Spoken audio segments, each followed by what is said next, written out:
Bismillahirrahmanirrahim. Assalamu alaikum. Welcome to Pass Education System, largest online institute in Pakistan for your online entry test preparations. Dear students, this is me Taimur Hassan and welcome to Pass Education System new series जिसमें आप लोगों को प्यास university के entry test के round 1 की तैयारी करवा रहे हैं। और आज आपके लिए लेके आए हैं प्यास यूनिवर्सिटी के एंट्री टेस्ट के round 1, round 2, round 3 for your 2025 entry test basic math end game. यानी आपके प्यास यूनिवर्सिटी के राउंड 1, राउंड 2, राउंड 3 के लिए जो 2025 में होने जा रहे हैं उसके लिए बेसिक मैथ की एंड गेम लेके आए हैं।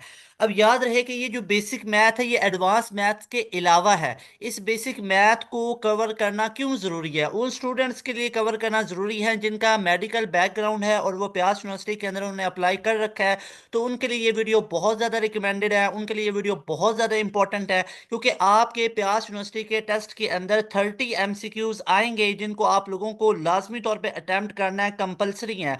और वो जो 30 एमसीक्यूज आएंगे वो बेसिक मैथ के होंगे। प्यास यूनिवर्सिटी ने अपनी ऑफिशियल वेबसाइट पे मेंशन कर रखा है कि वो जो 30 एमसीक्यूज आएंगे वो मैट्रिक लेवल के होंगे। मैट्रिक लेवल का मतलब यहाँ पे नहीं है कि मैट्रिक के कॉन्सेप्ट्स पूछे जाएंगे। इसका मतलब ये है कि उनका लेवल बेसिक होगा, वो बेसिक मैथ के क्वेश्चंस होंगे। अब यहाँ पे आपको मैथ की जो मैट्रिक वाली चीज़ें उनको भी पढ़ना है और यहाँ पे आप लोगों को वो तमाम चीज़ों को पढ़ के जाना है जो एक बेसिक मैथ के पेपर के अंदर पूछी जा सकती हैं। तो यहाँ पे इस वीडियो के अंदर मैं आपको तमाम वो कॉन्सेप्ट्स बताऊंगा, तमाम थ्योरेटिकल चीज़ें करवाऊंगा, साथ एमसीक्यूज की प्रैक्टिस करवाऊंगा जो प्यास यूनिवर्सिटी के अंदर पूछे गए या प्यास यूनिवर्सिटी के अंदर अभी आपसे पूछे जा सकते हैं। तो dear students, welcome to end game for basic math. Video को स्टार्ट करते हैं। और आप लोगों ने अगर अभी तक हमारे YouTube चैनल को सब्सक्राइब नहीं किया हुआ तो आप लोगों को ये पता होनी चाहिए बात कि ये बटन जो सब्सक्राइब वाला है इसको आप लोगों ने प्रेस करना है।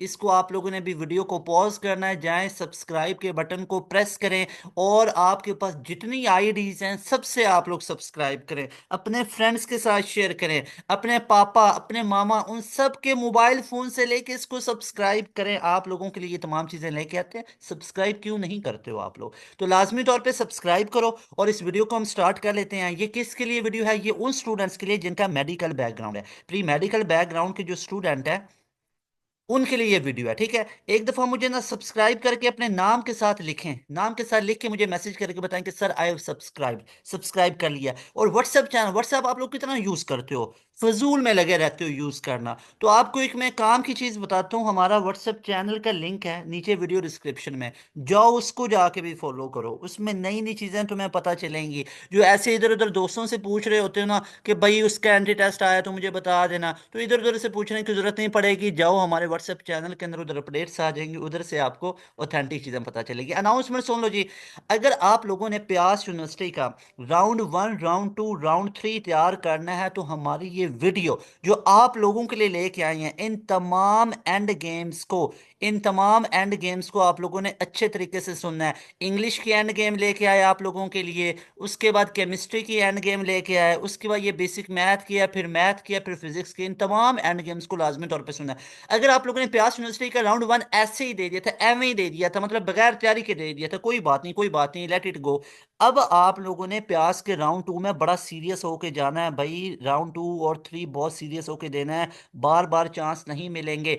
2025 के अंदर अगर आप लोगों ने प्यास यूनिवर्सिटी का राउंड 2 और राउंड 3 अच्छे तरीके से देना है तो आप लोग इसके लिए क्या करेंगे, हमारे प्रीमियम सेशन को ज्वाइन करेंगे। इसमें ना सिर्फ प्यास यूनिवर्सिटी का राउंड 2, राउंड 3 की तैयारी करवाई जाएगी, बल्कि इसमें नस्ट का NET 3, NET 4 भी कवर होगा।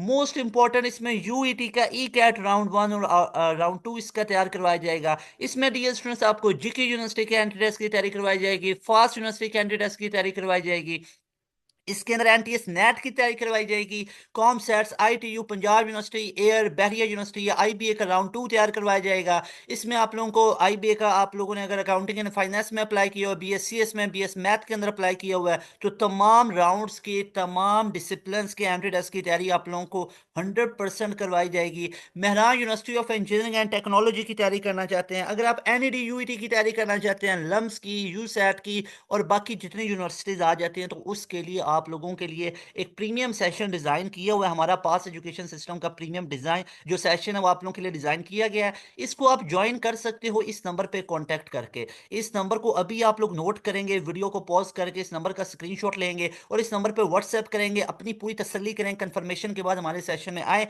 For getting enrollment you have to pay just 6,000 and this 6,000 you have to pay just one time in your entire life। आपको पूरी जिंदगी में ये 6,000 एक दफा पे करना है। 6,000 एक दफा पे करेंगे, पूरे का पूरा आपको रिकॉर्डेड सेशन दिया जाएगा। उसके बाद उस रिकॉर्डेड सेशन के अंदर तमाम सब्जेक्ट्स, ऑल सब्जेक्ट्स की वीडियो लेक्चर्स होंगे, ऑल सब्जेक्ट के लेक्चर नोट्स होंगे, ऑल सब्जेक्ट्स के यहाँ पे प्रैक्टिस मटेरियल एमसीक्यूज होगा, ऑल सब्जेक्ट्स के रिलेटेड वर्कशीट्स होंगी, ऑल सब्जेक्ट्स के रिलेटेड टेस्ट होंगे, ऑल सब्जेक्ट के रिलेटेड मॉक टेस्ट होंगे। तो रिकॉर्डेड सेशन में तमाम चीजें होंगी। Most important most important most important dear students, आप लोगों को लाइव क्लासेस के अंदर पूरे का पूरा सिलेबस खत्म करवाया जाएगा।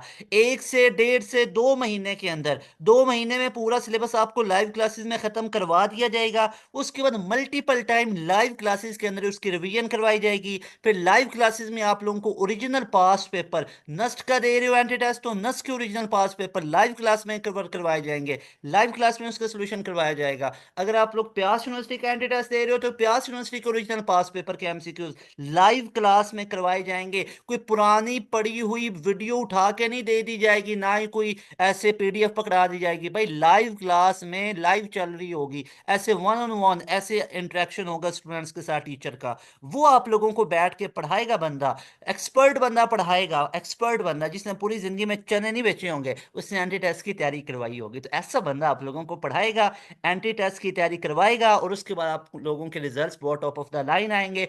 और आप लोग हमारे रिजल्ट्स देख सकते हो। नस्ट NET 2 के अंदर आप लोगों को पता ही है अभी NET 2 चल रहा है। हमारे एक स्टूडेंट ने 171 आउट ऑफ 200 का स्कोर किया, is topper from our batch. NUST NET 2 का टॉपर 171 आउट ऑफ 200 हमारे प्रीमियम बैच का स्टूडेंट है। अगर मैं पुरानी थोड़ी सी पुरानी बात करूं, क्योंकि अभी 2025 तो चल रहा है ना, अभी तो इंशाल्लाह इंशाल्लाह ताला इसके बाकी 2 राउंड्स होना बाकी हैं। तो हमारा नस्ट का जो NET 1 2024 में था उसमें हमारे स्टूडेंट ने टॉप किया। NET 2 हुआ, हमारे स्टूडेंट ने टॉप किया। NET 3 में हमारे स्टूडेंट ने टॉप किया। हमारे पास तमाम के तमाम ये टॉपर्स मौजूद है। और ये तमाम स्टूडेंट हमारे यूट्यूब के तैयारी करने वाले सब्सक्राइबर नहीं थे कि यूट्यूब से बैठ के पढ़ रहे थे। भाई ये हमारे प्रीमियम बैच के स्टूडेंट थे। कोई इसमें बोर्ड के टॉपर भी थे, कोई ऐसा नहीं है कि इसने जनाब वो यूट्यूब से तैयारी की थी। भाई ये हमारे प्रीमियम बैच में आए थे, एनरोलमेंट ली थी, प्रीमियम बैच में पढ़ा था, डेली लाइव क्लासेस ली थी। उसके बाद इनके इतने अल्हम्दुलिल्लाह अल्हम्दुलिल्लाह बाई ग्रेस ऑफ अल्लाह सुब्हानहू व तआला इतने शानदार रिजल्ट आए।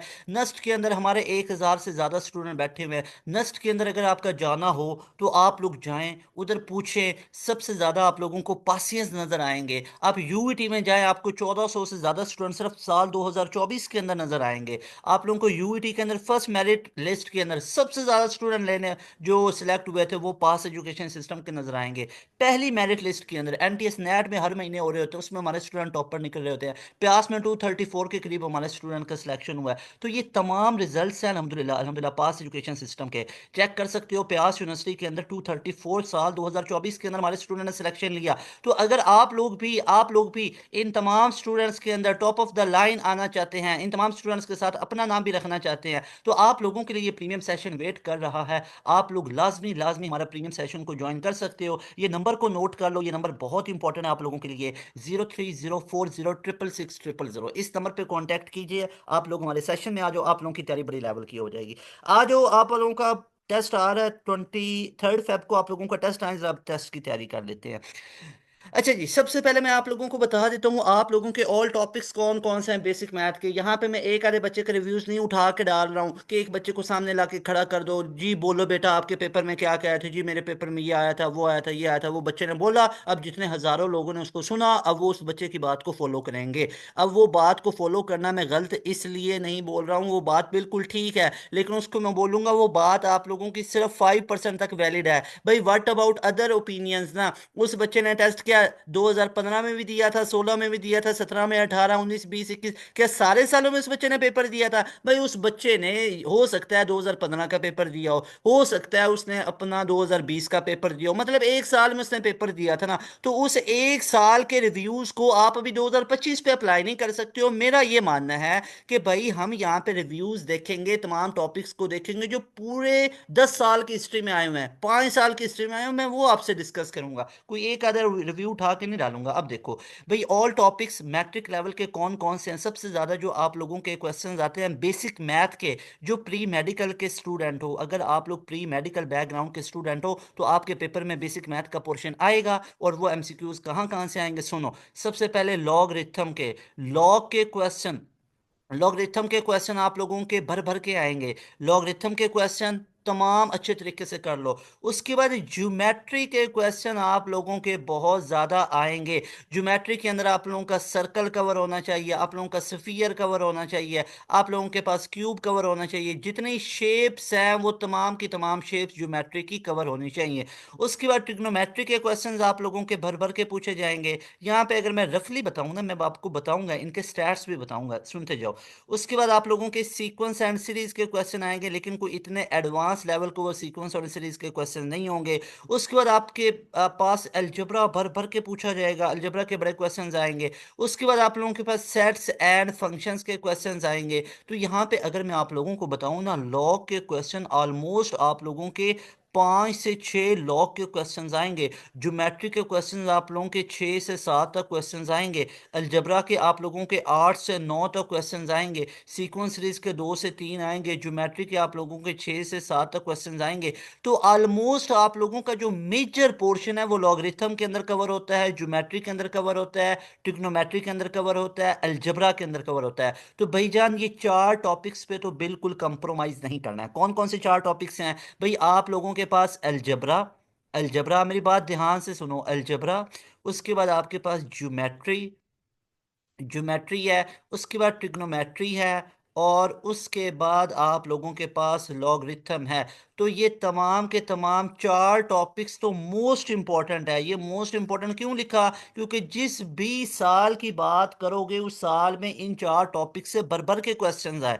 बेसिक मैथ की बात करूं, एडवांस मैथ की बात नहीं कर रहा हूं। एडवांस मैथ अलग है। एडवांस मैथ आप लोगों का आएगा आईसीएस वालों का और प्री इंजीनियरिंग वालों का। यहाँ पे मैं मेडिकल वालों की बात कर रहा हूँ। तो अलजबरा के आप लोगों के ऑलमोस्ट 7 तक क्वेश्चंस है। ज्योमेट्री के आप लोगों के 6 तक क्वेश्चंस है। ट्रिग्नोमेट्री के 6 तक क्वेश्चंस है। लॉ के आप लोगों के 5 तक क्वेश्चंस है। तो अगर आप लोग देखोगे तो यहाँ पे 13, 19 और 24 आप लोगों के ऑलमोस्ट 24 तक क्वेश्चंस, मिनिमम से मिनिमम भी 20 तक एमसीक्यूज जनाब इन टॉपिक्स में से आएंगे।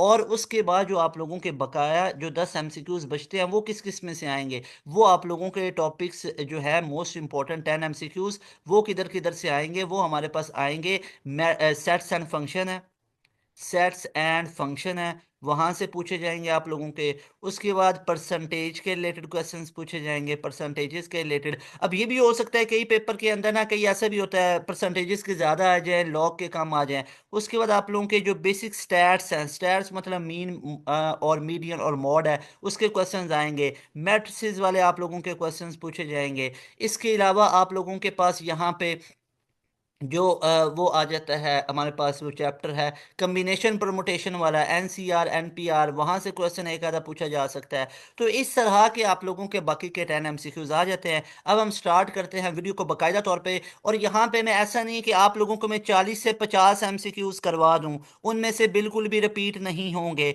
मैं आपको 50 से 60 करवा दूं भाई, मैं आप लोगों को वो चीज़ बताऊंगा, वो चीज़ करवाऊंगा, सारे कॉन्सेप्ट्स पढ़ाऊंगा कि उसमें से एमसीक्यूज जैसा भी आ जाए वो आप कवर कर लो। भाई ऐसा नहीं है कि यहाँ पे मैं आपको 200 एमसीक्यूज करवाऊं और उसमें से 10 एमसीक्यूज आप लोगों के अगर आ जाएं, ठीक है, तो that is not a big achievement. क्योंकि पास्ट पेपर के अंदर से प्यास के अंदर कोई इतने ज्यादा रिपीट नहीं होते। प्यास यूनिवर्सिटी के अंदर, note my word, note my word, प्यास यूनिवर्सिटी के अंदर एनईटी की तरह इतने ज्यादा क्वेश्चंस रिपीट नहीं होते हैं पास्ट पेपर के। हाँ, कॉन्सेप्ट्स कुछ रिपीट होते हैं। तो बेहतरीन तैयारी का राइट वे क्या है? राइट वे ये है कि आप ऑल कॉन्सेप्ट्स को पढ़ के चले जाओ, ऑल कॉन्सेप्ट्स को समझ के पढ़ के चले जाओ। जाओगे ना तो एमसीक्यूज जैसा भी आएगा उसको आप कवर कर लोगे इजीली। ऐसा नहीं है 200 एमसीक्यूज पे 6 घंटे लगा दूं एक्सप्लेन करने पे, आए सिर्फ 10 और वो भी एज इट इज ना आए, तो भाई वो चीज नहीं है। पास पेपर को करना चाहिए, लेकिन ई कैट के अंदर से पास पेपर के एमसीक्यूज रिपीट होते हैं पास पेपर के। उसके बाद अब मैं एनईटी की बात करूं तो रिपीट होते हैं। प्यास के अंदर कोई इतने ज्यादा वो रिपीट नहीं हो रहे थे, होते हैं रिपीट हर एक पास पेपर के अंदर से होते हैं, लेकिन उनको इतने ज्यादा रिपीट नहीं होते हैं।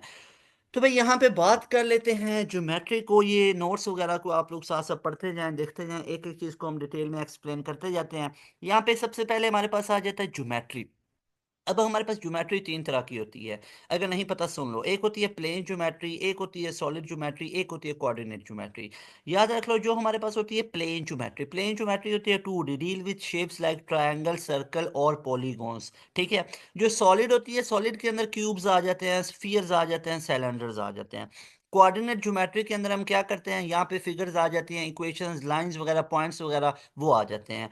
अगर हम बेसिक ज्योमेट्रिक टर्म्स की बात करें तो सबसे पहले हमारे पास पॉइंट होता है। पेपर में क्वेश्चन यहाँ से भी पूछा गया, point represents a location in space. कि पॉइंट बेसिकली किसको रिप्रेजेंट करता है, लोकेशन ऑफ एनी, ये लोकेशन को डिस्क्राइब कर रहा था। ये हमारे पास इसकी कोई डायमेंशन नहीं होती किसी भी। आप लोगों ने अगर कोई हमारे पास कोऑर्डिनेट है, अगर कोऑर्डिनेट की आप लोगों ने पोजीशन को डिस्क्राइब करना स्पेस के अंदर, तो we will use points. Line क्या होते हैं, लाइन होता है अगर हमारे पास दो पॉइंट्स हैं और उनके मिलने से एक लाइन बनती होती है। लाइन पैरेलल लाइन भी हो सकती है, कभी नहीं मिलती हैं। परपेंडिकुलर लाइन 90 डिग्री पे होते हैं। Intersecting lines meet at some point. जैसे अगर मैं कहूँ कि ये दो लाइंस के हैं, ये आपस में पैरेलल हैं, अगर आप इनको बोलो कि ये हमारे पास लाइंस के हैं, तो ये दोनों लाइंस आपस में परपेंडिकुलर हैं। अगर मैं ये लाइंस बोलूं तो ये इंटरसेक्टिंग लाइंस हैं, तो ये किसी एक पॉइंट पे, ए पॉइंट पे आपस में इंटरसेक्ट कर रही हैं।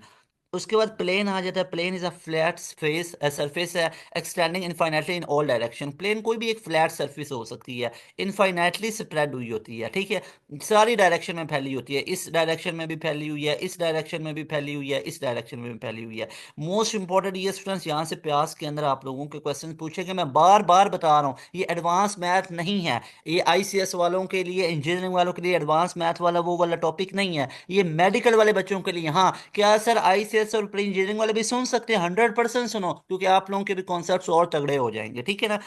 अच्छा जी, फिर एंगल्स एंड देयर टाइप्स। यहाँ पे हम बात कर लेते हैं। एंगल हमारे पास क्या होता है, जब दो रेजों का कॉमन स्टार्टिंग पॉइंट है। अब यहाँ से प्रयास के अंदर एक बेसिक मैथ का क्वेश्चन पूछा गया, तो वो आपको बताना बहुत जरूरी है। अगर मैं आपसे कहूँ कि यहाँ पे ये रे है और उसके बाद हमारे पास यहाँ पे एक ये रे आ रही है, फॉर एग्जाम्पल यहाँ पे एक ये रे है और एक हमारे पास यहाँ पे ये रे आ रही है, और आपसे पूछा जाए कि अगर फॉर एग्जाम्पल यहाँ पे ये वाला एंगल हमारे पास है, for example that angle is of यहाँ पे ये हमारे पास जो एंगल है that is of for example 100 degree. ये 100 डिग्री का है, तो मुझे बताओ इन दोनों लाइंस के दरमियान में एक्चुअल एंगल कितना है। यहाँ पे 100 डिग्री लिखा हुआ था, अल्फा ऑप्शन था, क्या ये हमारे पास 100 एंगल है इन दोनों के दरमियान में। रियल एंगल की बात हो रही है, वह 80 डिग्री है। सी ऑप्शन हमारे पास था 90 डिग्री है, और डेल्टा ऑप्शन हमसे पूछा गया था 0 डिग्री है। तो यहाँ पे अगर आप लोग देखोगे तो भाई जान, जब भी दो रेज हैं उनके हेड से हेड या टेल से टेल मिली होगी, तो तब जाके आप इसके एंगल को डिफाइन कर सकते हो। तो इस साइड को, इस लाइन को मैं आगे एक्सटेंड कर दूंगा, तो यहाँ पे एंगल कितना बनेगा, 80 डिग्री का, क्योंकि 100 + 80 दैट विल बी 180, क्योंकि दो रेज के दरमियान मैक्सिमम एंगल 180 हो सकता है। तो रियल एंगल कितना है, 80 डिग्रीज है। ये 100 वाला रियल एंगल नहीं है, एंगल हमेशा शॉर्टेस्ट लिया जाता है। उसके बाद पेपर में आपके यहाँ से प्रयास के अंदर क्वेश्चन पूछे गए। आप लोगों के साल 2018 के अंदर, 2017 के अंदर यहाँ से क्वेश्चन पूछे गए कि acute angle less than 90 degree होगा, राइट एंगल 90 डिग्री है, तो ये एक्यूट एंगल पूछा गया less than 90 degree. Obtuse angle 90 से 180 के दरमियान है, स्ट्रेट एंगल 180 डिग्री है। तो यहाँ से आपके क्वेश्चन पूछे गए, रिफ्लेक्स एंगल 180 से 360 के दरमियान होता है। उसके बाद triangle and their properties, triangle और उसकी प्रॉपर्टीज की हम यहाँ पे बात कर लेते हैं। भाई जो ट्रायंगल है हमारे पास, स्केलिन जो ट्रायंगल है उसमें नो साइड्स आर इक्वल। ठीक है, आइसोसेलेस ट्रायंगल्स के अंदर दो साइड्स इक्वल है। ये आइसोसेलेस ट्रायंगल तो इतना ज्यादा इंपॉर्टेंट कॉन्सेप्ट है कि प्यास यूनिवर्सिटी को ये बड़ा ही पसंद है। प्यास यूनिवर्सिटी यहाँ से बहुत दफा क्वेश्चंस पूछती होती है। प्यास यूनिवर्सिटी ने पूछा था कि आइसोसेलेस ट्रायंगल में which of the following will be same, कि उसमें कौन सी बात ट्रू होगी। यहाँ पे था all sides are different, all sides are different, क्या सारी साइड्स डिफरेंट है। था ऑल साइड्स आर सेम।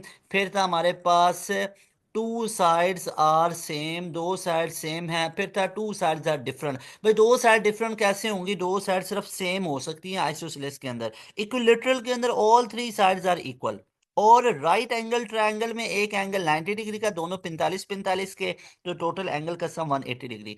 उसके बाद एक्यूट ट्रायंगल क्या होंगी, all angle less than 90 degree हों। अब आपको पता सारे एंगल लेस देन 90 डिग्री हैं, फिर भी एंगल का सम तो 180 डिग्री होगा। राइट एंगल के अंदर एक एंगल 90 डिग्री का होगा।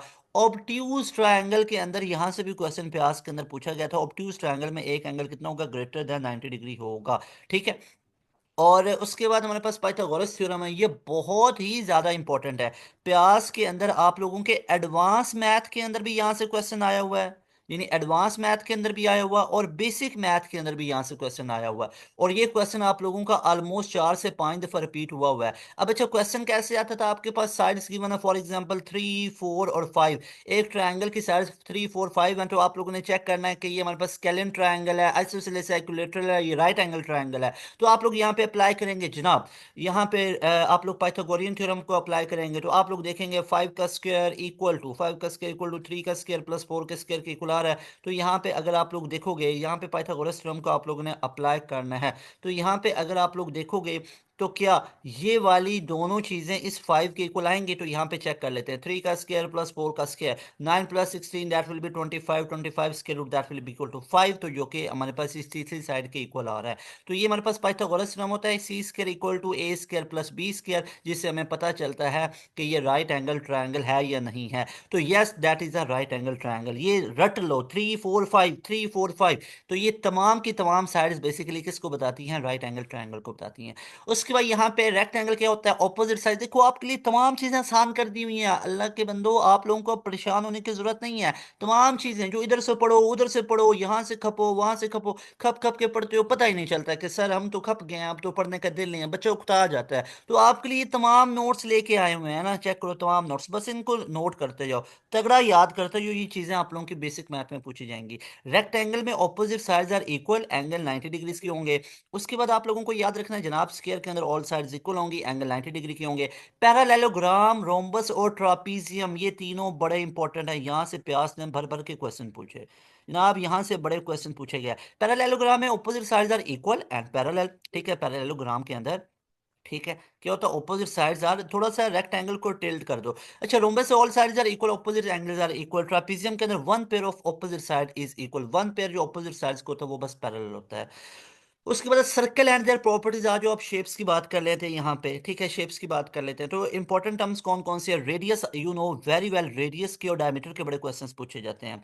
यहाँ पे अगर मैं बात करूँ तो रेडियस हमारे पास क्या होती है, रेडियस होता है distance from the centre to any point. अगर हमारे पास कोई एक सर्कल है, अगर हमारे पास कोई एक सर्कल है, उस सर्कल के सेंटर के दरमियान ये जो पॉइंट होता है इसको सेंटर बोलते हैं। सेंटर से किसी भी पॉइंट तक के डिस्टेंस को क्या बोलते हैं, रेडियस बोलते हैं। एक सर्कल के कितने रेडियस होते हैं, इनफाइनाइट होते हैं, ये भी याद रखना है। और जो हमारे पास सर्कल के कोई भी दो पॉइंट का डिस्टेंस जो होता है ना, उसको कॉर्ड बोलते हैं। अगर यही कॉर्ड सेंटर में से पास करे तो ये कॉर्ड कॉर्ड नहीं रहता, ये कॉर्ड कॉर्ड ना रहा, कॉर्ड क्या बन गया, डायमीटर बन गया। तो याद रख लो, chord is equal to diameter, diameter when chord passes through centre of the circle. तो ये क्वेश्चन किधर आए हुए हैं, प्यास के अंदर, बहुत अच्छे से याद कर लो। आप लोगों का कुछ दिन के बाद ये पेपर आ रहा है प्यास यूनिवर्सिटी का, तो इसको लाजमी तौर पे आप लोग एस कर सकते हो अगर ये चीजें तैयार कर लो। टेंजेंट किसे कहते हैं भाई, ऐसे पॉइंट को, ऐसी लाइन को कहते हैं जो सर्कल को सिर्फ और सिर्फ एक पॉइंट पे टच करे। मिसाल के तौर पे ये देखो, तो इसने यहाँ पे एक पॉइंट पे टच किया। अगर यहाँ पे अगर आप बात करो तो इस सर्कल को इसने एक पॉइंट पे टच किया, तो इसलिए इसको क्या बोलेंगे, टेंजेंट बोलेंगे। आर्क किसे बोलते हैं, दो के दरमियान जो डिस्टेंस है, दो सर्कल के पॉइंट के दरमियान में जो डिस्टेंस है, और इसका जो एरिया पूरा आता है। जैसे फॉर एग्जांपल एक ये हमारे पास सर्कल है, इस सर्कल के अंदर दो पॉइंट को मान लो, एक ये पॉइंट मैंने माना, एक ये मैंने पॉइंट माना। तो यहां से लेके यहां तक, सर्कल के सेंटर तक, ये जो पूरा हमारे पास, ये जो पूरा हमारे पास एक लेंथ बनी है ना, इस लेंथ को आर्क बोलेंगे। और ये जो पूरा हमारे पास एरिया बनेगा इस रीजन को, इस रीजन को क्या बोलेंगे, इसको बोलेंगे सेक्टर। क्या बोलेंगे, सेक्टर बोलेंगे। सेक्टर सुना हुआ है ना कि डिफरेंट सोसाइटीज के अंदर सेक्टर्स बने होते हैं। भाई ये पूरी सोसाइटी है, ये पूरी सोसाइटी है, इसमें सेक्टर्स बने हुए हैं। एक एच सेक्टर है, एक सी सेक्टर है, एक बी सेक्टर है। मान लो यहाँ पे ए सेक्टर है, यहाँ पे बी सेक्टर है, यहाँ पे फॉर एग्जांपल एच सेक्टर है, यहाँ पे सी सेक्टर है, यहाँ पे डी सेक्टर, मतलब इस तरह के सेक्टर्स हैं। और सेक्टर के मिलने से पूरी एक हाउसिंग स्कीम बन जाती होती है। तो सेक्टर जब भी आए आपके माइंड में आना चाहिए छोटा सा पैच है सोसाइटी का, और सोसाइटी क्या आपका एक सर्कल है, ठीक है ना। तो region enclose by two radii, भाई दो रेडियाई, एक ये रेडियस है एक ये रेडियस है। तो इन दो रेडियस के दरमियान में जो एरिया आ रहा है, जो दो दो रेडियाई के दरमियान में जो एरिया आ रहा है, इस एरिया को मैं क्या बोलूंगा, इसको ही तो बोलेंगे सेक्टर, इसको तो ही बोलेंगे सेक्टर। और यहाँ पे हमारे पास बहुत इंपॉर्टेंट एक चीज आ जाती है, सर्कल के फार्मूलाज, एरिया ऑफ सेक्टर निकालना, वो तमाम चीजें अब आपको पता चल चुका है। भाई ये हमारे पास एक बड़ा सा सर्कल है, एक हमारे पास ये बड़ा सा सर्कल है, प्यारा सा सर्कल है। इस सर्कल के यहाँ पे सेंटर है। सरकमफेरेंस किसको बोलते हैं, सरकमफेरेंस बोलते हैं ये जो पूरी आउटर मोस्ट बाउंड्री आपको नजर आ रही है ना, ये पूरी आउटर मोस्ट जो बाउंड्री आपको नजर आ रही है, सर्कल का पूरा एक चक्कर लगाना, एक पूरा सर्कल का चक्कर लगाना, इसको सरकमफेरेंस बोलते हैं। ये 2 पाई आर के इक्वल होता है। पेपर में पूछ लेता सेमी सर्कल का सरकमफेरेंस कितना होगा, भी पूरे सर्कल का सरकमफेरेंस 2 पाई आर है, तो सेमी सर्कल का हमारे पास कितना होगा, तो कोई मसले वाली बात नहीं है। सेमी सर्कल का होगा सिर्फ हमारे पास 2 pi r divided by 2, that will be pi r. तो याद रख लो पूरे सर्कल का जो सरकमफेरेंस है दैट इज 2 पाई आर, और सेमी सर्कल का है पाई आर। उसके बाद हमारे पास एरिया पाई आर स्क्वायर के इक्वल होता है। यहां से क्वेश्चन प्यास के अंदर बड़ी दफा पूछे गए बेसिक मैथ के अंदर, क्या वो करते होते हैं, वो आप लोगों को दे देते हैं डायामीटर, वो बड़े ही शरारती किस्म का क्वेश्चन देते हैं, 4 सेंटीमीटर डाया है, और आप लोग इसका अब बताओ हमारे पास एरिया कितना होगा। तो आप लोग जानते हो area is equal to pi R का स्क्वायर, डायमीटर का हाफ कर लेंगे 2 सेंटीमीटर, और एरिया भी याद रख लो अगर सेंटीमीटर स्क्वायर के अंदर दिया हुआ है, पाई की जगह पे आप लोग पुट कर लेंगे यहाँ पे 22/7 या 3.14, मल्टीप्लाई बाई यहाँ पे 2 कर लेंगे, तो ये हमारे पास 6 पॉइंट समथिंग बनेगा। तो ये आप लोगों ने इसको कर लेना है, 3.14 है, 2 से मल्टीप्लाई करेंगे, 4 2 बार 8, दो एक बार दो, दो 3 बार 6, तो यहाँ पे पॉइंट के बाद 2 है, 1 2, तो 6.28 बनेगा, 6.28 बनेगा हमारे पास। तो ये हमारे पास इसका एरिया आ जाएगा। तो इसको याद रख लो, एरिया ऑफ सेक्टर कितना होता है, ये हमारे पास होता है थीटा अपॉन में 360 multiply by pi R square. अब यहाँ पे इसका एक ये है कि आप लोगों से एरिया ऑफ सर्कल दे के सेक्टर पूछ ले, नोट माई वर्ड। अगर आपसे वो कहें कि आपके पास जो एंगल बन रहा है ना यहाँ पे दो रेडियाई के दरमियान में, वो एंगल फॉर एग्जांपल हमारे पास बन रहा है that is of 180 degree, 180 degree है, एक ये रेडियस है एक ये रेडियस है। तो यहाँ पे ये वाला जो एक पूरा हमारे पास सेक्टर बनाना है, इसका एरिया बताओ, ठीक है। अगर हमारे पास पूरे सर्कल का एरिया जो है ना, ये हमारे पास 4 सेंटीमीटर स्क्वायर है, तो आप लोग कैसे निकालोगे, आप परेशान नहीं होगे, आप इस फार्मूला के अंदर वैल्यू पुट करोगे। आप बोलोगे सर जी थीटा कितना दे दिया, 180 divide by 360 multiply by pi R square, ये तो एरिया होता है जो कि उसने 4 सेंटीमीटर दे दिया, 180 टू जा और टू टू जा, तो एरिया ऑफ सेक्टर कितना बना, दैट विल बी 2। तो यहाँ पे हमें ये पता चला कि जब एंगल 180 डिग्री का आएगा तो सेमी सर्कल है। तो वैसे भी सोचने वाली बात है, पूरे सर्कल का एरिया 4 सेंटीमीटर है, तो सेमी सर्कल का एरिया 2 सेंटीमीटर स्क्वायर होगा, क्योंकि एरिया ऑफ सेक्टर, अब जो सेक्टर बना वो सेमी सर्कल के इक्वल आ गया। तो ये तमाम कॉन्सेप्ट्स आप लोगों ने याद रखने हैं। आई होप आप लोगों को ये तमाम चीजें क्लियर हो रही हैं। उसके बाद मोस्ट इंपॉर्टेंट यहां पे मैं लिखूंगा a big, very very very very very important, ये बहुत ज्यादा इंपॉर्टेंट है। क्यों, क्योंकि यहां से क्वेश्चन प्रयास के अंदर बहुत दफा पूछे गए। आप लोगों के प्रयास के 2024 के अंदर पेपर के अंदर भी यहां से क्वेश्चन पूछे गए, उससे पहले भी पूछे गए। अब जैसे यहाँ पे हमारे पास है, ये हम तैयारी कर रहे हैं प्यास यूनिवर्सिटी के राउंड 1 की, राउंड 2 की, राउंड 3 की, फॉर योर 2025 एडमिशंस, ठीक है। अगर 2025 के अंदर एडमिशन लेना है तो कैसे लेना है, उसके लिए ये तमाम वीडियो को पूरा देखते जाएं। अब क्यूब हमारे पास उसका सरफेस एरिया किसके इक्वल होता है, 6s स्क्वायर के इक्वल होता है। क्यूबॉइड के अंदर जो वॉल्यूम होता है एस क्यूब होता है, और जो सरफेस एरिया ये 6s स्क्वायर के इक्वल होता है। क्यूबॉइड का हमारे पास जो वॉल्यूम होता है that is length into width into height, या ये हमारे पास होता है 2 into length width plus length height plus width height. उसके बाद जो सिलेंडर होता है उसका, ये मोस्ट इंपॉर्टेंट है, सिलेंडर, सिलेंडर का और हमारे पास ये क्यूब का, बहुत अच्छे से इनको तगड़ा याद कर लें। सफियर बहुत इंपॉर्टेंट है। पाई आर 4/3 पाई आर क्यूब हमारे पास इसका वॉल्यूम है, और एरिया होता है 4/r², 4 पाई r²। कौन का हमारे पास 1/3 पाई r² एच, और हमारे पास उसका जो सरफेस एरिया वो हमारे पास होता है पाई r l+r। अच्छा, अब यहाँ से क्वेश्चन क्या पूछे जाते हैं? क्वेश्चन ये पूछे जाते हैं कि अगर आपके पास जो सरफेस एरिया है क्यूब का, जो क्यूब का सरफेस एरिया है वो आप लोगों को दे दिया जाता, क्यूब का सरफेस एरिया आप लोगों को दे दिया जाता है, for example that is 36 centimetre square. तो आपसे पूछा जाता है कि find out side of one cube, one side of cube, यानी आपसे पूछा जाता है कि साइड इसकी फाइंड करें। तो आप लोग क्या करेंगे? परेशान नहीं होंगे। आप लोग बोलेंगे कि सर ये तो होता है 6s² एरिया, इसका और एरिया तो 36 सेंटीमीटर दे दिया है, तो s² किसके इक्वल आ जाएगा? 36/6। तो s हमारे पास किसके इक्वल आ गया? ये 6 6 बार 36, तो 6 का स्क्वायर रूट आ जाएगा। तो 6 के रूट आगे सेंटीमीटर आ जाएगा, तो ये हमारे पास इसकी साइड आएगी। तो ये क्वेश्चन आते हैं, ये जो मैंने आपको क्वेश्चन अभी करवाया ना, ये मैंने आपको प्यास यूनिवर्सिटी के अंदर आने वाला 3 दफा क्वेश्चन करवाया है। 2018 के अंदर, 2019 के अंदर, और 2023 के अंदर। तो ये वाले क्वेश्चन आप लोगों के प्यास यूनिवर्सिटी के अंदर आ चुके हुए हैं। तो ये आप लोगों ने याद रखना है। एडवांस मैथ में भी आ चुके हुए हैं, और अब आप लोगों के ये बेसिक मैथ के अंदर भी आएंगे। उसके बाद है कोऑर्डिनेट ज्योमेट्री की। अगर मैं बात करूं तो कोऑर्डिनेट ज्योमेट्री में ये दो फार्मूलाज बहुत ज़्यादा इंपॉर्टेंट है।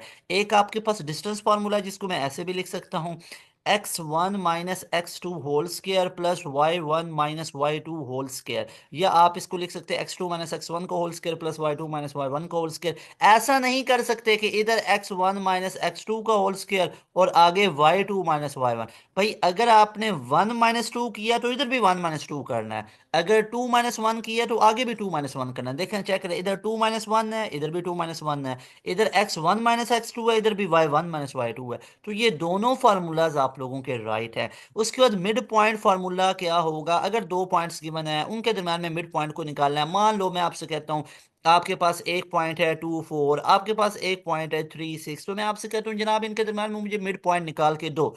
तो आप लोग बोलोगे कि मिड पॉइंट कैसे निकालेंगे? एक को मान लो x1, एक को मान लो y1, एक को मान लो x2, एक को मान लो y2। तो आप लोग बोलोगे कि मिड पॉइंट जो x1 + x2 है, तो ये इन दोनों को ऐड कर लो। x1 + x2, 2 × 3 5, 5/2 आ गया, ठीक है। उसके बाद 4 × 6 10, 10/2 5 आ गया। तो एक का आ गया 5/2, एक आ गया 5 आ गया। तो ये हमारे पास मिड पॉइंट आया। मिड पॉइंट इन दोनों के दरम्यान में कहीं ना कहीं पे यहाँ पे ये छुपा पड़ा है। तो ये हमारे पास मिड पॉइंट आ गया। उसके बाद हम यहाँ पे नेक्स्ट मूव कर लेते हैं। डी स्टूडेंट्स हमारे पास क्या आ जाता है उसको ज़रा हम देखते हैं। उसके बाद हमारे पास आ जाता है स्लोप ऑफ लाइन। बहुत इंपॉर्टेंट है। जब आप लोगों के पास दो पॉइंट्स गिवन हो, मैं आपको बोलता हूँ एक पॉइंट है 2 3, एक पॉइंट है 3 4, तो इनके दरमियान में स्लोप निकालो। तो स्लोप कैसे निकालेंगे? तो y2 - y1, ये है x1, ये है y1, ये है x2, ये है y2। तो y2 - y1, तो 4 - 3 दैट विल बी 1 अपॉन में x2 - x1 that will B 1। तो हमारे पास स्लोप कितना आ गया? 1 आ गया। उसके बाद एक और आपसे क्वेश्चन ये पूछा गया कि अगर आपके पास एक लाइन ये है, एक लाइन ये है, एक का स्लोप, इस वाली लाइन का स्लोप जो आपके पास है ये 2 है, तो इस वाली लाइन का स्लोप कितना होगा? तो याद रखो, जब दो लाइंस परपेंडिकुलर हों तो उस एक के स्लोप को उल्टा भी कर दो और साथ में माइनस लगा दो, तो ये दूसरी का स्लोप होगा। कब होता है? जब दो लाइंस आपस में परपेंडिकुलर है, यानी हमारे पास वन लाइन का स्लोप दूसरे का रेसिप्रोकल होगा और साथ में साइन को चेंज करना है, यानी m1 को इधर उल्टा कर दो और साथ में साइन को चेंज कर दो। अगर दो लाइंस पैरेलल आ जाएं तो उनका स्लोप इक्वल होता है। याद रख लो, दो लाइंस अगर आपके मैथ की दुनिया के अंदर जब भी दो लाइंस पैरेलल आ जाएं तो उनका स्लोप क्या होता है? इक्वल होता है। याद रख लो। उसके बाद डियर स्टूडेंट्स हम नेक्स्ट मूव कर लेते हैं। एक क्वेश्चन हमारे पास, what is the sum of interior angle of pentagon? Pentagon के एंगल्स का सम कितना होता है? ये हमारे पास सम को निकालने का फार्मूला यहाँ पे तगड़ा तगड़ा करके याद रख लो। पेंटागन में कितना है? कोई भी एंगल का सम निकालना है, n/n - 2 मल्टीप्लाई बाय 180 कर लो। यहाँ पे देखो, कोई भी सम निकालना है, मैं आप लोगों को वो ट्रिक्स बताऊंगा जो आपको इधर उधर से नहीं मिलेंगे, ये सिर्फ पास एजुकेशन सिस्टम के प्लेटफॉर्म पे मिलेंगे।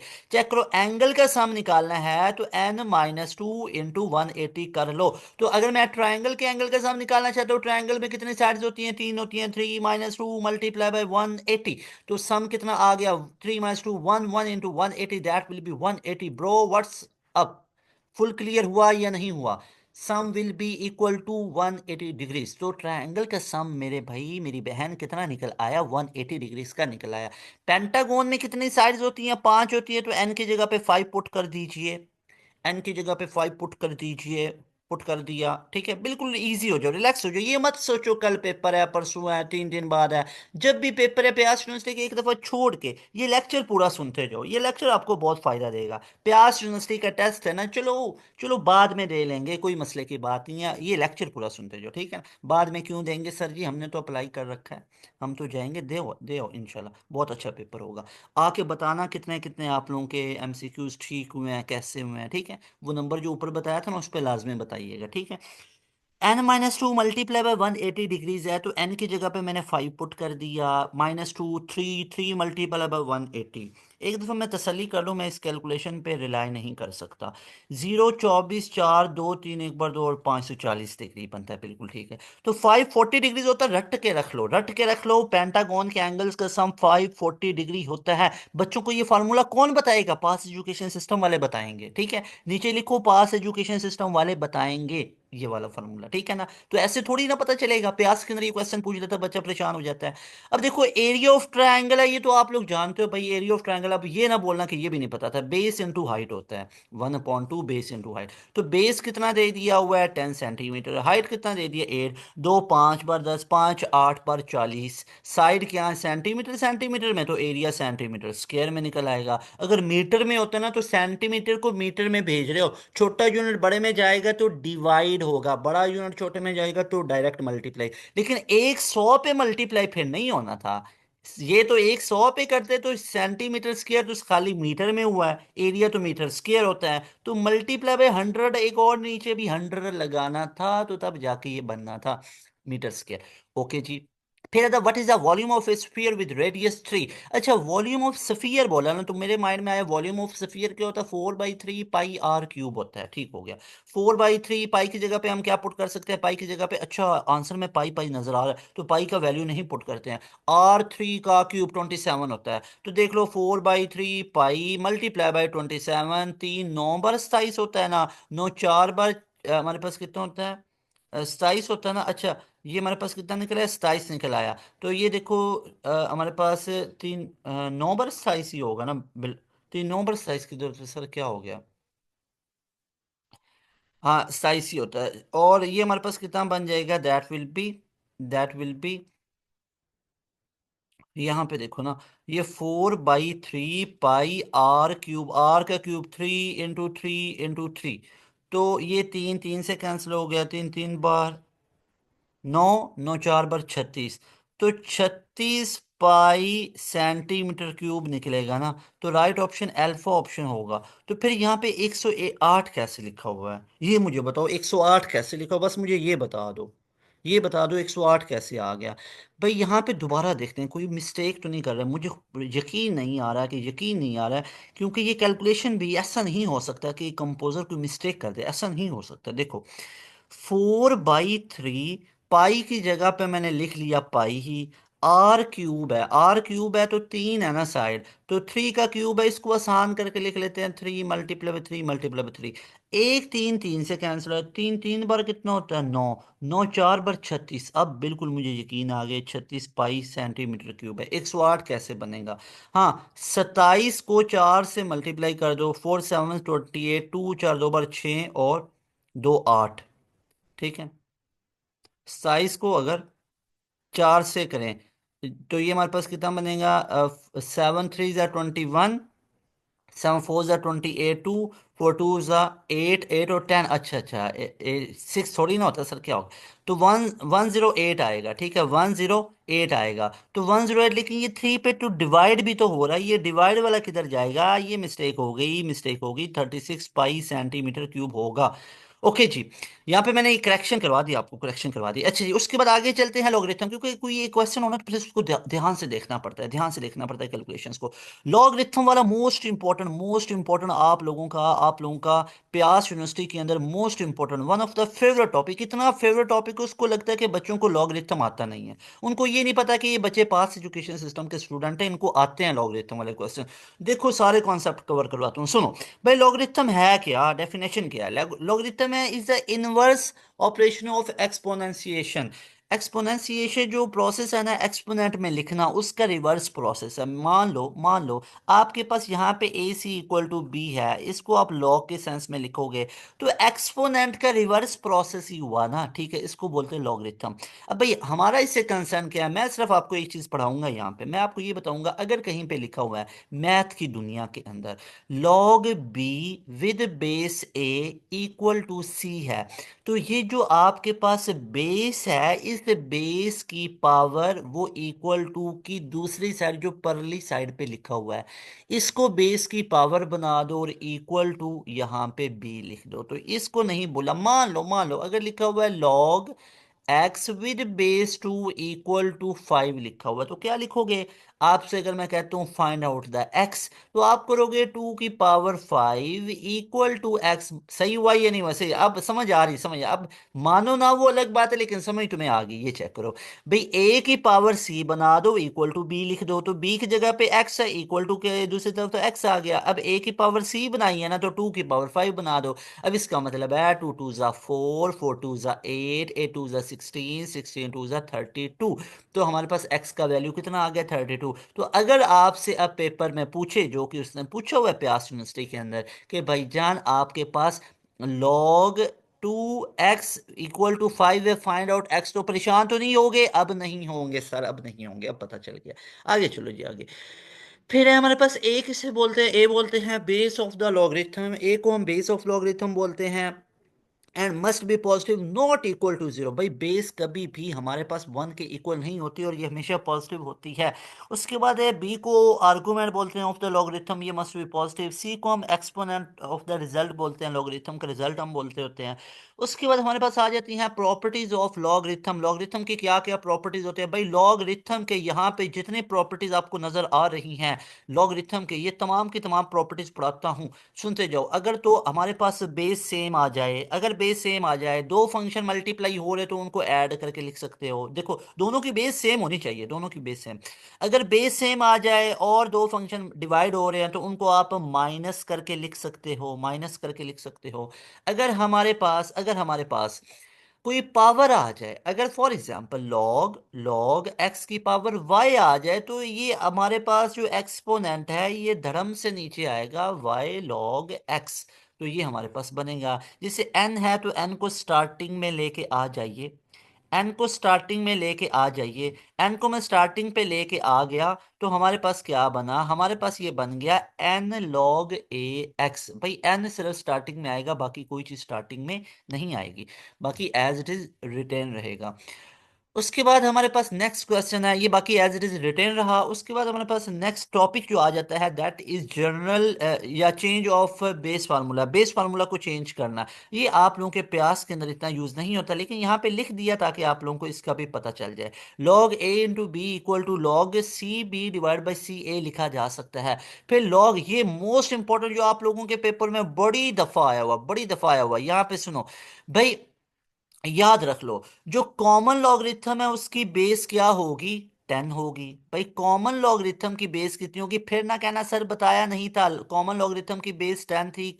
याद रखना है। और जो नेचुरल लॉगरिथम है उसकी बेस ई होती है, is a number which is 2.1। तो इसको आप लोग याद रख सकते हो। और लॉगरिथम 1 किसके इक्वल होता है? ये हमारे पास 0 के इक्वल होता है। अगर लॉगरिथम ए इंटू ए आ जाए तो ये 1 के इक्वल होता है। मान लो अगर लिखा हुआ है पेपर में log 4 log 4 with base 4 that will be equal to 1, लिखा हुआ है log x with base x किसके इक्वल आएगा?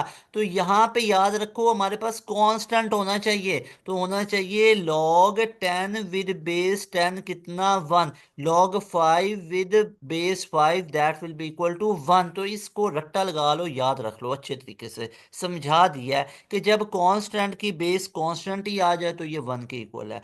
उसके बाद हमारे पास है लॉग बी इक्वल टू, ये हमारे पास क्या होगा? Log 10 B. इसको लिखा जा सकता है कि कॉमन लॉगरिथम है ना, कॉमन लॉगरिथम की बेस क्या होगी? याद रख लो, कॉमन लॉगरिथम की बेस जो होगी वो हमारे पास 10 होगी, इसको अच्छे से याद रख लो।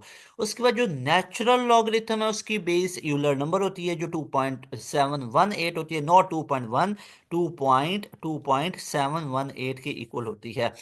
उसके बाद नेचुरल लॉगरिथम को आप लॉग ई बी भी लिख सकते हो। उसको क्या लिख सकते हो? उसको लॉग 10b लिख सकते हो ना।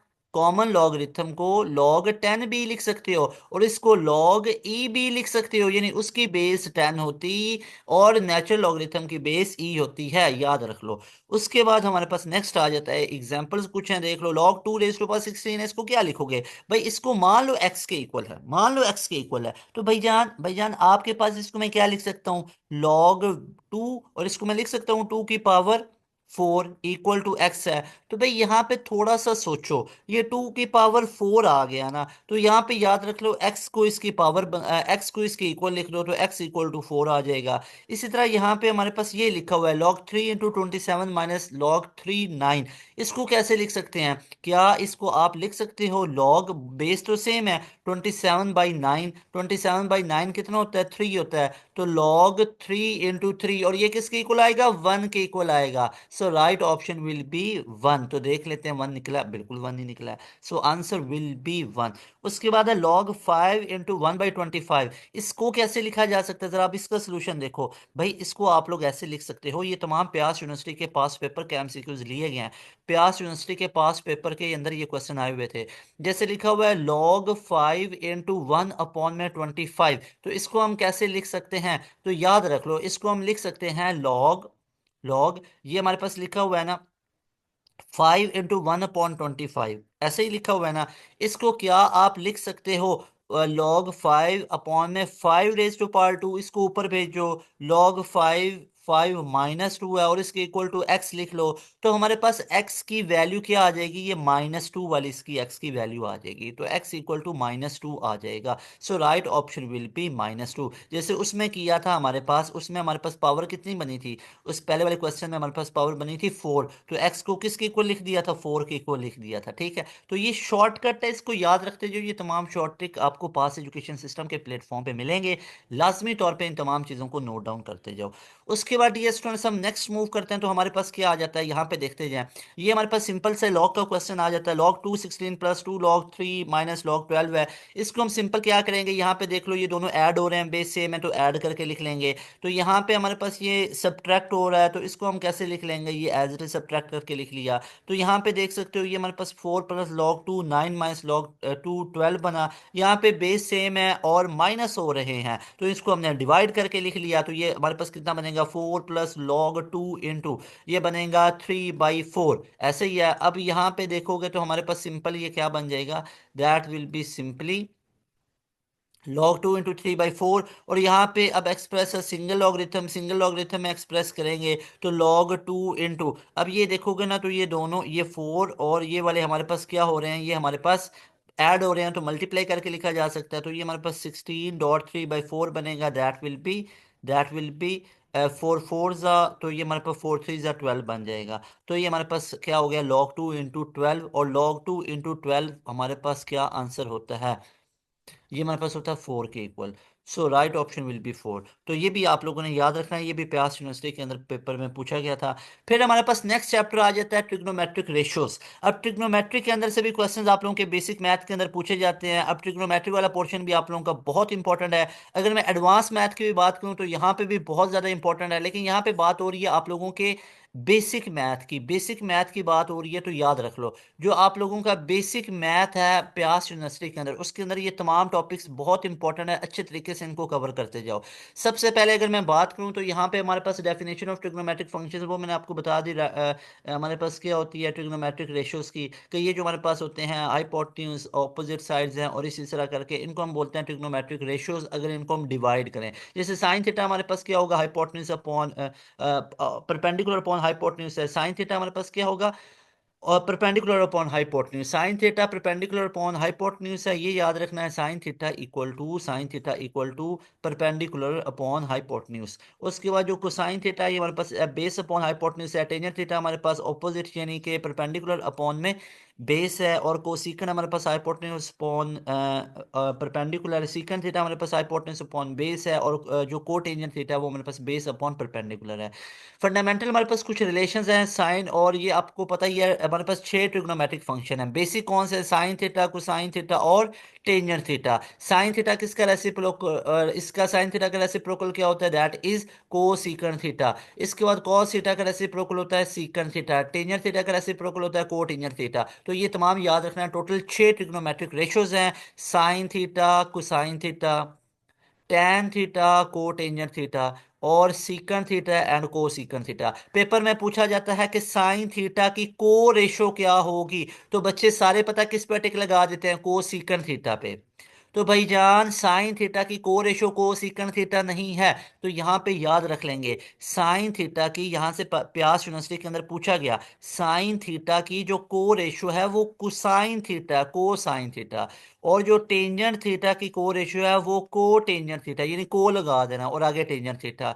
सीकन थीटा की जो को रेशियो है वो हमारे पास को सीकन थीटा है। तो इससे पता चला साइन थीटा की को रेशियो को साइन, और टेंजेंट थीटा की को रेशियो को टेंजेंट, और सीकन थीटा की को रेशियो को सीकन थीटा। उसके बाद जो रेसिप्रोकल है वो ये है, साइन का कोसिकन, कॉस का सीकन और टैन का कोटेंजेंट। तो ये तमाम आप लोगों ने याद रखना है, टैन का कॉट। उसके बाद हमारे पास नेक्स्ट आ जाता है ट्रिग्नोमेट्रिक, जो हमारे पास आइडेंटिटीज हैं उनको याद रख लो। हमारे पास 3 ट्रिग्नोमेट्रिक आइडेंटिटीज ना मैथ के अंदर बड़ी ही इंपॉर्टेंट है। मैथ की दुनिया में ये तीनों बहुत इंपॉर्टेंट है। कौन कौन सी? नंबर 1 हमारे पास आ जाती हैं, नंबर 2 और नंबर 3। वो कौन कौन से यहाँ पे लिख के दे देता हूँ। नंबर 1 पे याद रख लो, sine square theta plus cosine square theta equal to 1 है। प्यास में यहां से पूछा गया था साइन थीटा एंगल, यहां पे साइन स्क्वायर थीटा ये किसके इक्वल है? तो ये इक्वल होगा 1 माइनस कोसाइन स्क्वायर थीटा के। क्योंकि साइन थीटा इधर ही रहेगा, कोसाइन थीटा उधर जाके माइनस हो जाएगा। दूसरा ये है हमारे पास 1 plus tangent square theta equal to secant square theta. तो 1 किसके इक्वल है? Sine secant square theta minus 1। और उसके बाद हमारे पास एक है 1 plus cot square theta equal to cosecant square theta. एक एमसीक्यूज ये पूछा गया था कि 1 इज इक्वल टू, 1 किसके इक्वल है? यहाँ पे नीचे ऑप्शन थे, अल्फा ऑप्शन था sine square plus cosine square theta, beta option था हमारे पास secant square theta minus tangent square theta, और सी ऑप्शन था हमारे पास cosecant square theta minus cotangent square theta. Delta option था ऑल ऑफ दिस। तो सारे स्टूडेंट वीडियो को पॉज करेंगे और मानूंगा आप लोगों को, जरा मुझे जल्दी से बताएं इसका राइट ऑप्शन क्या होगा। तो 1 किसके इक्वल है? तो भाईजान बच्चे जल्दी में इस पर टिक लगा देते होते हैं। बच्चे कहते हैं ये तो sign square plus cosine square equal है, उसको नहीं पता उनको कि सीकन स्क्वायर माइनस, यहाँ पे देखो ना ये टैन स्क्वायर उधर चला गया, तो सीकन स्क्वायर माइनस टैन स्क्वायर भी हमारे पास किसके इक्वल आएगा? वो भी हमारे पास 1 के ही इक्वल आएगा। तो इसलिए हमारे पास राइट ऑप्शन ये वाला, पहले वाला भी राइट ऑप्शन है, दूसरे वाला भी, तीसरे वाला। So right option will be delta option. Delta option is more appropriate, more appropriate. यहाँ पे ये डेल्टा ऑप्शन हमारे पास मोर अप्रोप्रिएट है, इसको आप लोगों ने याद रख लेना है। So I hope you got my all points जो आप लोगों को मैंने डिलीवर किए। उसके बाद यहाँ पे ये टेबल आप लोगों के लिए जाना बहुत जरूरी है। अच्छा, अब पेपर में वो क्या करते हैं, sine theta equal to 4 cosine theta की value, for example sorry, sine theta की वैल्यू हमारे पास कितनी आ गई? ये हमारे पास आ गई फॉर एग्जांपल 2/5, कोसाइन थीटा आ गया 1/5। तो आप लोग टैन थीटा को निकालो, तो tan theta sine upon cos है, 2/5 डिवाइडेड बाई 1/5। तो ये 2/5 मल्टीप्लाई बाई 5/1, 5 से कैंसिल, तो 2 आ गया, टैन थीटा की वैल्यू 2 आ गई। तो ये भी याद रखना है। उसके बाद ट्रिग्नोमेट्रिक रेशियोज को याद कर लेते हैं भाई। साइन 0 पे 0 होता है, 30 पे 1/2 होता है, 40 पे 1/√2 होता है। तो यहाँ पे इसकी वैल्यू सेम होती है। और उसके बाद ये तमाम वैल्यूज आप लोग याद रख सकते हो, आप लोगों को आती भी होंगी। अगर नहीं आती हैं तो याद रख लो, क्योंकि आप लोग मेडिकल के बैकग्राउंड के स्टूडेंट हो ना, तो साथ फिजिक्स तो पढ़ी हुई है ना, फिजिक्स तो पढ़ी होगी। और फिजिक्स के अंदर आप लोगों ने ये तमाम चीजों को अच्छे से पढ़ा होगा कि ये टेबल क्या क्या होता है। आई होप आप लोगों को यहाँ तक तमाम चीजें अच्छे तरीके से क्लियर हो चुकी। ये तमाम टेबल को आप अच्छे तरीके से याद कर सकते हैं। उसके बाद यहाँ पे देख सकते हैं कि जो हमारे पास टेन 90 पे होता है ये अनडिफाइन होता है, और जो सीकन 90 पे ये अनडिफाइन होता है। ये दो चीज़ें बहुत इंपॉर्टेंट है, ये पेपर में पूछी जाती हैं। उसके बाद कुछ स्पेशल केसेस हमारे पास आ जाते हैं। अनडिफाइंड रेशो की अगर मैं बात करूँ तो यहाँ पे tan cot are undefined when their denominators are equal to 0। किसी भी चीज़ का डिनोमिनेटर 0 पे आता है तो वो अनडिफाइंड हो जाता है। यहाँ पे जो साइन थीटा है उसकी रेंज आती है -1 से 1 तक, कोसाइन थीटा की भी रेंज आती है -1 से लेके 1 तक। अगर मैं बात करूँ tan theta, cot theta, secant theta और cosecant theta have value from -infinity to infinity except at points of discontinuity. यहाँ पे इनके डोमेन रेंज की मैंने बात की आपसे। यहाँ पे हाइट और डिस्टेंस की बात की जाए तो टैन थीटा, और ये आप लोगों को पता ही है हमारे पास किसको बता रहा होता है, यहाँ पे आप लोग हाइट और इसकी बेस को फाइंड आउट कर सकते हो। अगर आप लोगों के पास यहाँ पे कुछ एक वैल्यू दी हो 1045 है, और आपसे यहाँ पे उसकी बिल्डिंग का बेस दे दिया जाए और आपसे हाइट पूछी जाए, तो आप लोग फाइंड आउट कर सकते हो। क्योंकि टेंजेंट थीटा हमारे पास किसके इक्वल होता है, टैन थीटा हमारे पास होता है हाइट अपॉन में बेस। अब टैन ऑफ 45 डिग्री उसने हमें बता दिया, हाइट हमसे पूछ रहा है और बेस उसने बता दी that is of 10 centimetre, 10 metre sorry. तो यहाँ से अब 1045 हमारे पास 1 के इक्वल होता है, इसको मल्टीप्लाई बाय 10 करेंगे तो ये हमारे पास हाइट आ जाएगी। हाइट का वैल्यू कितना निकल आया, height will be 10 metre. You can calculate के हमारे पास इस फॉर्मूला की मदद से आप लोग हाइट फाइंड आउट कर सकते हो। तो यहाँ पे एक नोट डालेंगे प्याज यूनिवर्सिटी के अंदर। अगर आपको हाइट पूछी जाए, हाइट पूछी जाए, क्या हाइट पूछी जाए, किसी बिल्डिंग की, टावर की, कोई भी एक हमारे पास चीज है उसकी हाइट पूछी जा रही है, और उस हाइट को आप लोगों को फाइंड आउट करना है, and you are given with the angle, just apply tan of theta apply करो, टेन थीटा अप्लाई करो, that will be height upon में बेस। तो आप इस तरीके से इजीली हाइट को फाइंड आउट कर सकते हो। उसके बाद यहाँ पे अगर मैं बात करूँ कुछ क्वेश्चंस की, तो यहाँ पे साइन थीटा गिवन है, कोसाइन थीटा को फाइंड आउट करना है। Cosine theta you know that is equal to cosine square equal to 1 minus sine square theta.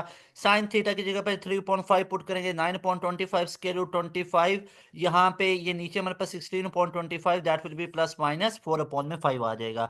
इसके बाद टैन थीटा निकालना है। टैन थीटा होता है साइन थीटा अपॉन में कोसाइन थीटा। साइन थीटा 3/5 दिया उसने साइन थीटा। कोसाइन थीटा भी निकाला 4 अपॉन में 5, पॉजिटिव लेना। 5 5 से कट गया तो 3/5, that will B tan theta. इसके बाद अगर मैं आपसे पूछूं कॉट थीटा क्या होगा, इसका रेसिप्रोकल कर दें, 4 अपॉन में 3, that will be cot theta. Got it यहाँ पे, वेरी गुड।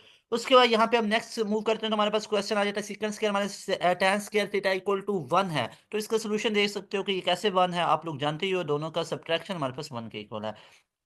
उसके बाद यहाँ पे cot थीटा इक्वल टू 3 है, तो यहाँ पे चेक करोगे तो ये तमाम वैल्यूज को पुट करोगे, को सीकेंट थीटा निकाल सकते हो। अच्छा, एक और क्वेश्चन जो मैंने आपको ऊपर भी डिस्कस करवाया था, वो क्वेश्चन मैंने आप लोगों को sign square plus cosine square के अंदर से करवाया था। उस क्वेश्चन को एक दफा वेरीफाई कर लूँ, उसके अंदर मैंने प्लस तो नहीं लिख दिया था। यहाँ पे देखो, यहाँ पे ये वाला क्वेश्चन, हाँ ये देख लो, sine square plus cos square theta 1 है, और secant square minus tan square equal to 1 है, और cosecant square minus cot square equal to 1 है, ठीक है।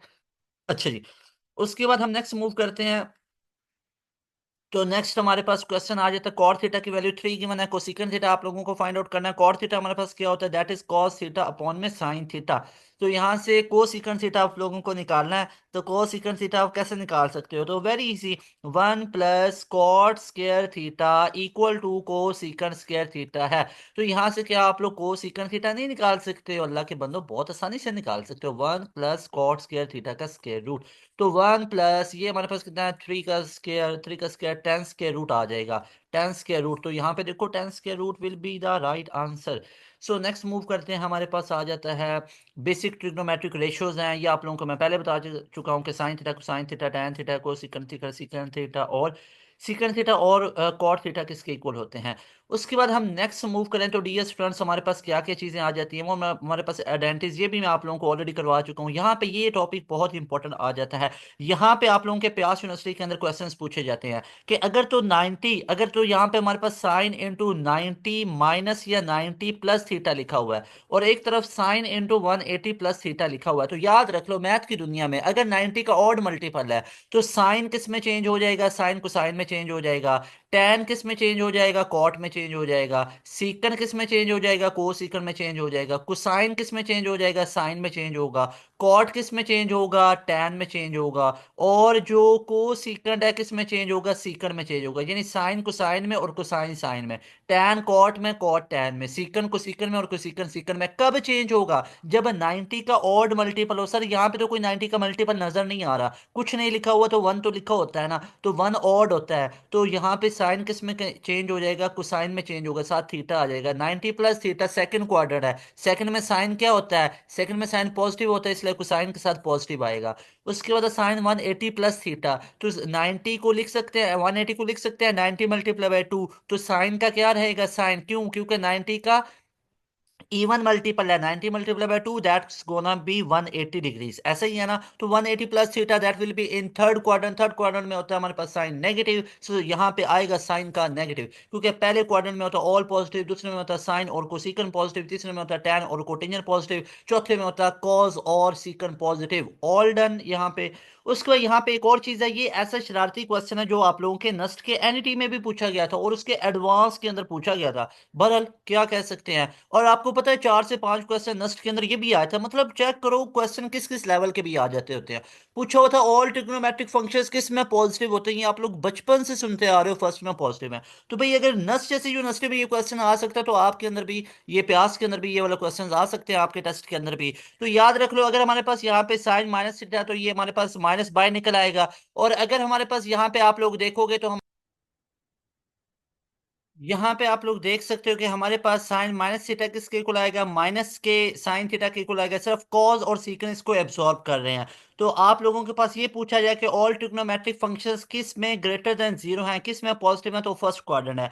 उसके बाद यहाँ पे हमारे पास आ जाते हैं एंगल के फार्मूलाज। तो यहाँ पे याद रख लो, अब इसमें से कैसे पूछा जाएगा, आपको अल्फा भी देके और बीटा भी देके आपसे साइन अल्फा प्लस बीटा पूछा जाएगा। तो ये होगा sine alpha plus beta equal to sine alpha cosine beta और plus cosine alpha sine beta के इक्वल। और cos of alpha plus beta आ जाए तो ये cos alpha cos beta minus sine alpha sine beta होगा। और टैन की अगर मैं बात करूं तो यहाँ पे tan alpha plus beta equal to tan alpha plus tan beta upon में 1 minus tan alpha tan beta. तो यहाँ पे ये फॉर्मूला याद रख सकते हो, एक दफा पेपर के अंदर ये वाला क्वेश्चन आया हुआ है यहाँ पे। अगर यहाँ पे लिखो आपके पास टैन ऑफ 30 डिग्री, माइनस में लिखा हुआ है टैन ऑफ 45 डिग्री, और यहाँ पे for example tan of 45 degree minus tan of 30 degree लिखा हुआ है, और आगे 1 plus tan of 45 degree into tan of 30 degree है। तो ये किसके इक्वल आएगा, यहाँ पे नीचे ऑप्शंस आपको गिवन थे। ऑप्शन आपके पास गिवन थे, क्या ये टैन 45 के इक्वल है, क्या ये टैन ऑफ 15 के इक्वल है, सी ऑप्शन था टैन ऑफ 30 डिग्री के इक्वल है, डेल्टा ऑप्शन था नन ऑफ दीज। तो भाई ये टैन ऑफ 15 डिग्री के इक्वल होगा, क्यों, क्योंकि ये हमारे पास है फॉर्मूला बन रहा है tan of alpha minus beta. तो tan alpha 45 minus beta 30 degree, 45 minus 30 that will be equal to tan of 15 degree. So the right option will be beta option. Clear है सारे स्टूडेंट को।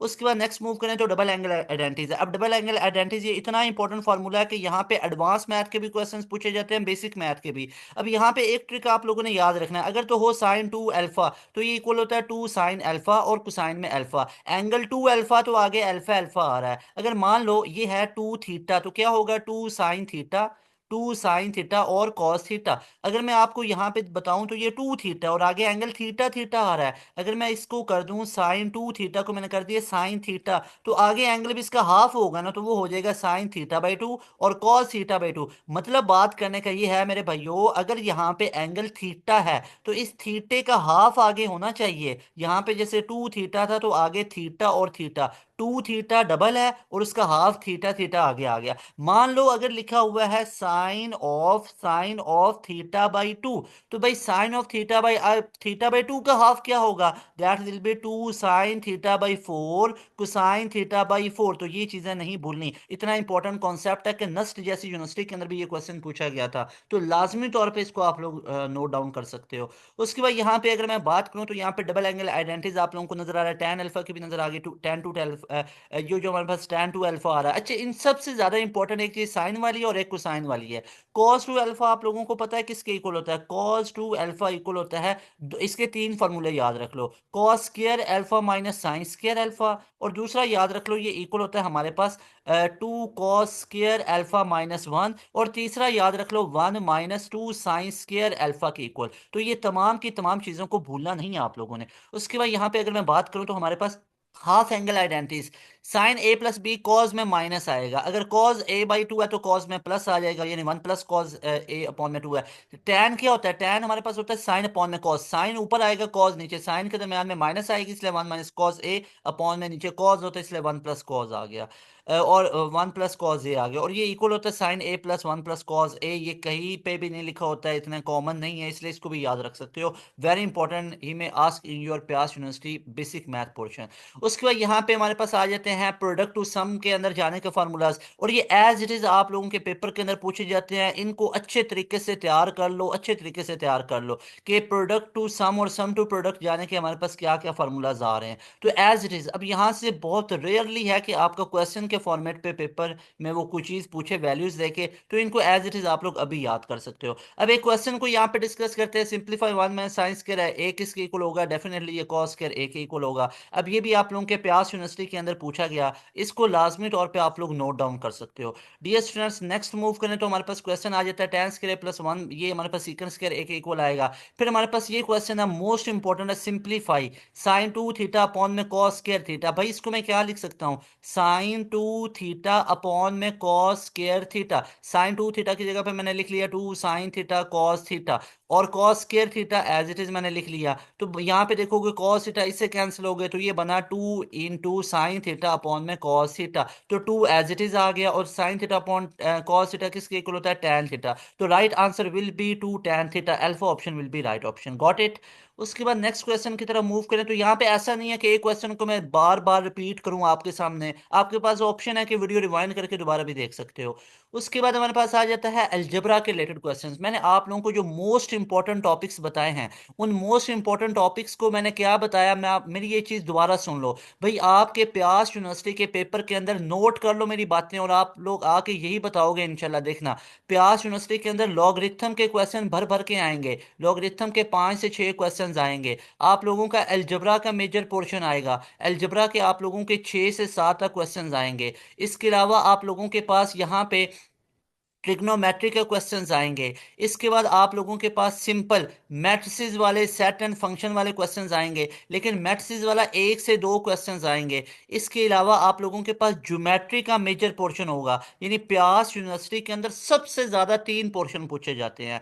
एक लॉगरिथम वाला, दूसरा अलजबरा वाला, तीसरा geometry वाला, और नंबर 4 पे ट्रिग्नोमेट्री है। ये 4 टॉपिक्स सबसे ज्यादा इंपॉर्टेंट है। ज्योमेट्री के अंदर से भी सर्कल, स्फीयर है, क्यूब है, उनके सरफेस एरियाज जैसे ऊपर आपको मैंने क्वेश्चंस करवाए, तो लाजमी तौर पे इनको आप अच्छे से प्रैक्टिस कर सकते हो। नेक्स्ट हम मूव करते हैं तो अलजेब्रा का हमारे पास आ जाता है, जिसमें आप लोगों को सिंप्लीफाई करना होता है, एक्स की वैल्यूज को फाइंड आउट करना होता है। डियर स्टूडेंट्स, यहाँ पे अगर मैं बात करूँ तो यहाँ पे हमारे पास क्वेश्चंस आ जाते होते हैं, जैसे यहाँ पे कॉमन फैक्टर को लेना, डिफरेंस का कॉन्सेप्ट है। जैसे आप लोगों को पता होना चाहिए a square minus b square equal होता है a minus b a plus b. और हमारे पास ट्राइनोमियल अगर गिवन है तो उसको भी आप लोग देख सकते हैं कैसे सॉल्व किया जाता है। जैसे पेपर में क्वेश्चन आया हुआ था एक्स स्क्वायर माइनस नाइन ये किसके इक्वल होगा, तो यहाँ पे अगर आप लोग देखो तो इसको हम क्या लिख सकते हैं, एक्स का स्क्वायर माइनस थ्री का स्क्वायर।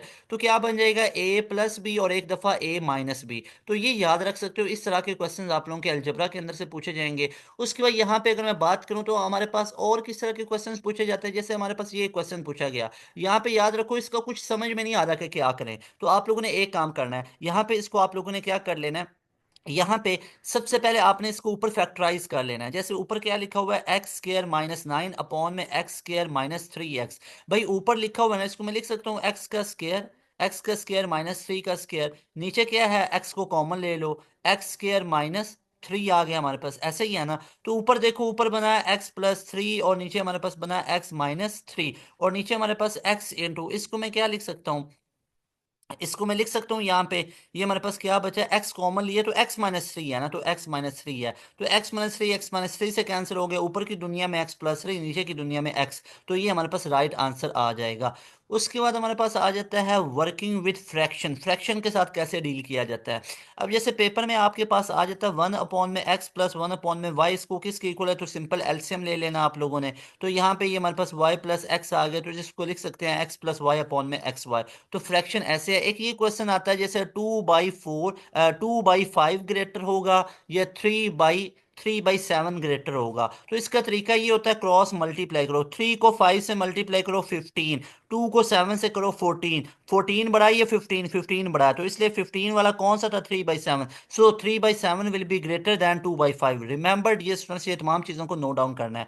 उसके बाद हमारे पास क्वेश्चन है सॉल्विंग इक्वेशंस, इनको आप लोगों ने सॉल्व करना है। जैसे 2x+3 इक्वल टू 11 है, तो यहाँ से x को इवेलुएट करना, तो सिंपल इज दैट, 3 उधर जाके माइनस हो गया, 11 minus three that will B 8, और x will be equal to 8 by 2, that's going to be 4। उसके बाद हमारे पास नेक्स्ट आ जाता है क्वाड्रेटिक फार्मूला। अब क्वाड्रेटिक फार्मूला आप लोग इन टर्म ऑफ एक्स भी लिख सकते हो, इन टर्म ऑफ वाई भी लिख सकते हो। यहाँ पे अगर आप लोग बात करो तो आप लोगों को यहाँ पे दो तीन चीजें नजर आएंगी कि हमारे पास अगर कोई क्वेश्चन लिखा हुआ है जैसे X square minus 5x plus 6 equal to 0, तो यहाँ पे ए आपके पास 1 होगा, बी आपके पास -5 होगा और सी आपके लोगों के पास 6 होगा। तो याद रख लो, साइंस में तो आप लोगों ने याद रखना है। उसके बाद मोस्ट इंपॉर्टेंट, ये स्टूडेंट सारी चीजों को भूल जाएं, ये वाली फार्मूलाज नहीं भूलने हैं। प्यास यूनिवर्सिटी का टेस्ट देने जा रहे हो अगर तुम लोग, तो ये वाला फार्मूले लाजमी तौर पे याद कर लो। ये ए प्लस बी का होल स्क्वायर माइनस बी का स्क्वायर, और उसके बाद a square minus b square किसके इक्वल है, a minus b plus a, और a minus b into a plus b cube के a cube a plus b का whole cube, a cube plus 3ab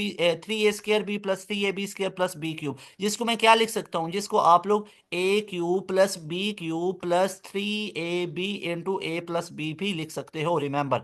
उसके बाद डिफरेंस वाला भी ऐसे ही है, और उसके बाद सम ऑफ क्यूब हमारे पास a cube plus b cube किसके इक्वल है, a plus b into a square minus a b plus b square के इक्वल आएगा। और इसके बाद डिफरेंस वाला a cube minus b cube, तो यहाँ पे याद रख लो ए स्क्वायर और बी स्क्वायर के साथ तो हमेशा प्लस ही आएगा, लेकिन अगर यहाँ पे माइनस है तो यहाँ पे प्लस आएगा, और अगर यहाँ पे प्लस आ गया तो आगे माइनस आएगा। ये चीजें नोट करो, इन चीजों पे ध्यान दिलवा रहा हूँ जो कि आप लोगों को प्रॉब्लम बनती है खुदा न खासा याद करने में, तो इन चीजों को हाईलाइट करवा रहा हूँ, अच्छे तरीके से देखते जाओ। उसके बाद अगर हम बात करें तो हमारे पास ये नेक्स्ट एग्जांपल एक है, इसको अब आप लोग देख लो कि हमारे पास ऊपर क्या लिखा हुआ है, x square plus 5x plus 6 upon में एक्स स्क्वायर माइनस 4। तो इसको हम कैसे सॉल्व करेंगे, सिंपल इज दैट, ऊपर फैक्टर बना लेंगे, x square plus 3x plus 2x plus 6। तो x कॉमन ले लिया तो ये x प्लस 3 ऊपर बना, ऊपर 2 कॉमन लिया और अंदर क्या बचा, x प्लस 3 बचा। तो हमारे पास क्या हुआ, x प्लस 3 कॉमन आ गया, अंदर बचा x प्लस 2 आ गया। तो ऊपर नीचे हमारे पास क्या बचा, एक्स प्लस 2 और x माइनस 2। क्यों, क्योंकि यहाँ पे एक्स स्क्र माइनस 4 है ना, जिसको मैं लिख सकता है ए का स्क्र माइनस बी का स्क्र, जो कि इसके इक्वल है। तो 2 वाला 2 से कैंसिल हो गया, ऊपर की दुनिया में x प्लस 3, नीचे की दुनिया में x minus 2, that will be your answer. ठीक है, उसके बाद नेक्स्ट मूव करते हैं। तो ये हमारे पास क्वेश्चन है, आप लोगों की प्रैक्टिस के लिए एक दो क्वेश्चन ऐड किए हुए हैं, इसको आप लोग एक दफा लाजमी तौर पे देखना, बिल्कुल उसकी तरह की है, पहले की तरह की जो मैंने आप लोगों को बताया। लास्ट पे एक क्वेश्चन आप लोगों को असाइन किया है। नेक्स्ट हमारे पास आ जाता है most important, that is sets and function. यहां से भी आप लोगों का एक आधा क्वेश्चन आएगा, क्योंकि एक एक क्वेश्चन हमारे लिए बहुत मैटर करता है, एक एक क्वेश्चन के लिए वी विल फाइट इंशाल्लाह। और यहाँ पे अगर मैं बात करूँ तो सबसे पहले हमारे पास सेट्स आ जाते हैं। भाई सेट्स किसे बोलते हैं, सेट्स ऐसे वेल डिफाइंड और डिस्टिंक्ट ऑब्जेक्ट होते हैं जो वाजे आपको समझ में आए। मिसाल के तौर पे आपके पास यहाँ पे ए बी सी लिखा हुआ है, समझ में आ रहा है, बिल्कुल आ रहा है, तो ये सेट है। मैं आपसे कहता हूँ फॉर एग्जाम्पल 6 एप्पल्स, समझ आ रहा है, ये एक सेट होगा। अब मैं आपसे कहता हूँ 12 कप ऑफ टी, समझ में आ रहा है, तो ये एक सेट होगा। उसके बाद सेट को रिप्रेजेंट करना इज मोस्ट इंपॉर्टेंट। यहां से यू विल सी के maximum questions that come in your entry test that comes from your set representation. Set representation is actually you can represent set by set builder form or roster form. roster form क्या होती है, a equal to A B, ये हमारे पास 1 2 3 लिखा हुआ है। और सेट बिल्डर होता है कि आप उसके पूरी फैमिली का भी बताते हो। मिसाल के तौर पे आपके पास ये लिखा हुआ है 1 2 3, भाई अब आप ना इसका रेफरेंस देते हो ये किस फैमिली से बिलोंग करता है। आपको पता है नंबर्स की फैमिली है, ऑड नंबर है, उसके बाद हमारे पास इवन नंबर है, इंटीजर्स हैं, रियल नंबर है, पॉजिटिव नंबर्स हैं। तो यहाँ पे देखो तो ये 1 2 3 किधर से बिलोंग कर रहे हैं, ये आपके नेचुरल नंबर से बिलोंग करते हैं, ये आपके रियल नंबर्स हैं। उसके बाद सेट्स के टाइप्स आ जाती हैं, यहाँ से क्वेश्चंस पूछे जाते हैं। एक एम्प्टी सेट होता है जिसमें कोई एलिमेंट नहीं होता है, फिर फाइनाइट इनफाइनाइट होता है। फाइनाइट होता है जो रुक जाता है, इनफाइनाइट होता है जो अनकाउंटेबल होता है, चलता ही जाता है। उसके बाद सबसेट और प्रॉपर सबसेट में कंफ्यूजन होती है, कभी भी बच्चों को इसमें प्रॉपर पता नहीं चलता है। अल्हम्दुलिल्लाह जो प्रीमियम सेशन के स्टूडेंट हैं उनको तो बड़ा डिटेल के अंदर ये चीज़ समझाई जाती है। अब सुनो, सब सेट और प्रॉपर सब सेट में क्या होता है, भाई हमारे पास ये होता है कि अगर ए के तमाम एलिमेंट्स बी में मौजूद हैं, यानी ए के तमाम एलिमेंट्स बी में मौजूद हैं और बी का कोई भी ऐसा एलिमेंट नहीं है जो ए में ना हो, तो ये ए और बी सबसेट होंगे। ए को सबसेट बोलेंगे बी को, और इसका लिखने का ये तरीका होता है। अगर ए के तमाम एलिमेंट्स बी में हैं लेकिन बी के कुछ ऐसे भी एलिमेंट हैं जो ए में नहीं है, मिसाल के तौर पे ए सेट आपके पास है 1 2 3 और बी सेट है आप लोगों के पास 1 2 3 4 5, यू कैन सी कि ए के तमाम एलिमेंट्स बी में मौजूद हैं, लेकिन क्या ए और बी इक्वल है, नहीं है इक्वल। तो तब बोलेंगे a is proper subset of b. Got it? यहाँ पे सारे स्टूडेंट मुझे बताएंगे। फुल क्लियर हुआ आप लोगों को? उसके बाद ऑपरेशन है, जैसे यूनियन है, जैसे इंटरसेक्शन है, यहाँ से क्वेश्चन आप लोगों के भर भर के पूछे जाते हैं प्यास के अंदर। यूनियन के अंदर से, इंटरसेक्शन के अंदर से देख सकते हो। जैसे यूनियन के अंदर से क्वेश्चन आप लोगों के आ जाते हैं कि यूनियन कैसे सारी चीज़ों को ऐड कर देना है, लेकिन यहाँ पे सेट में रेपिटेशन अलाउ नहीं होती।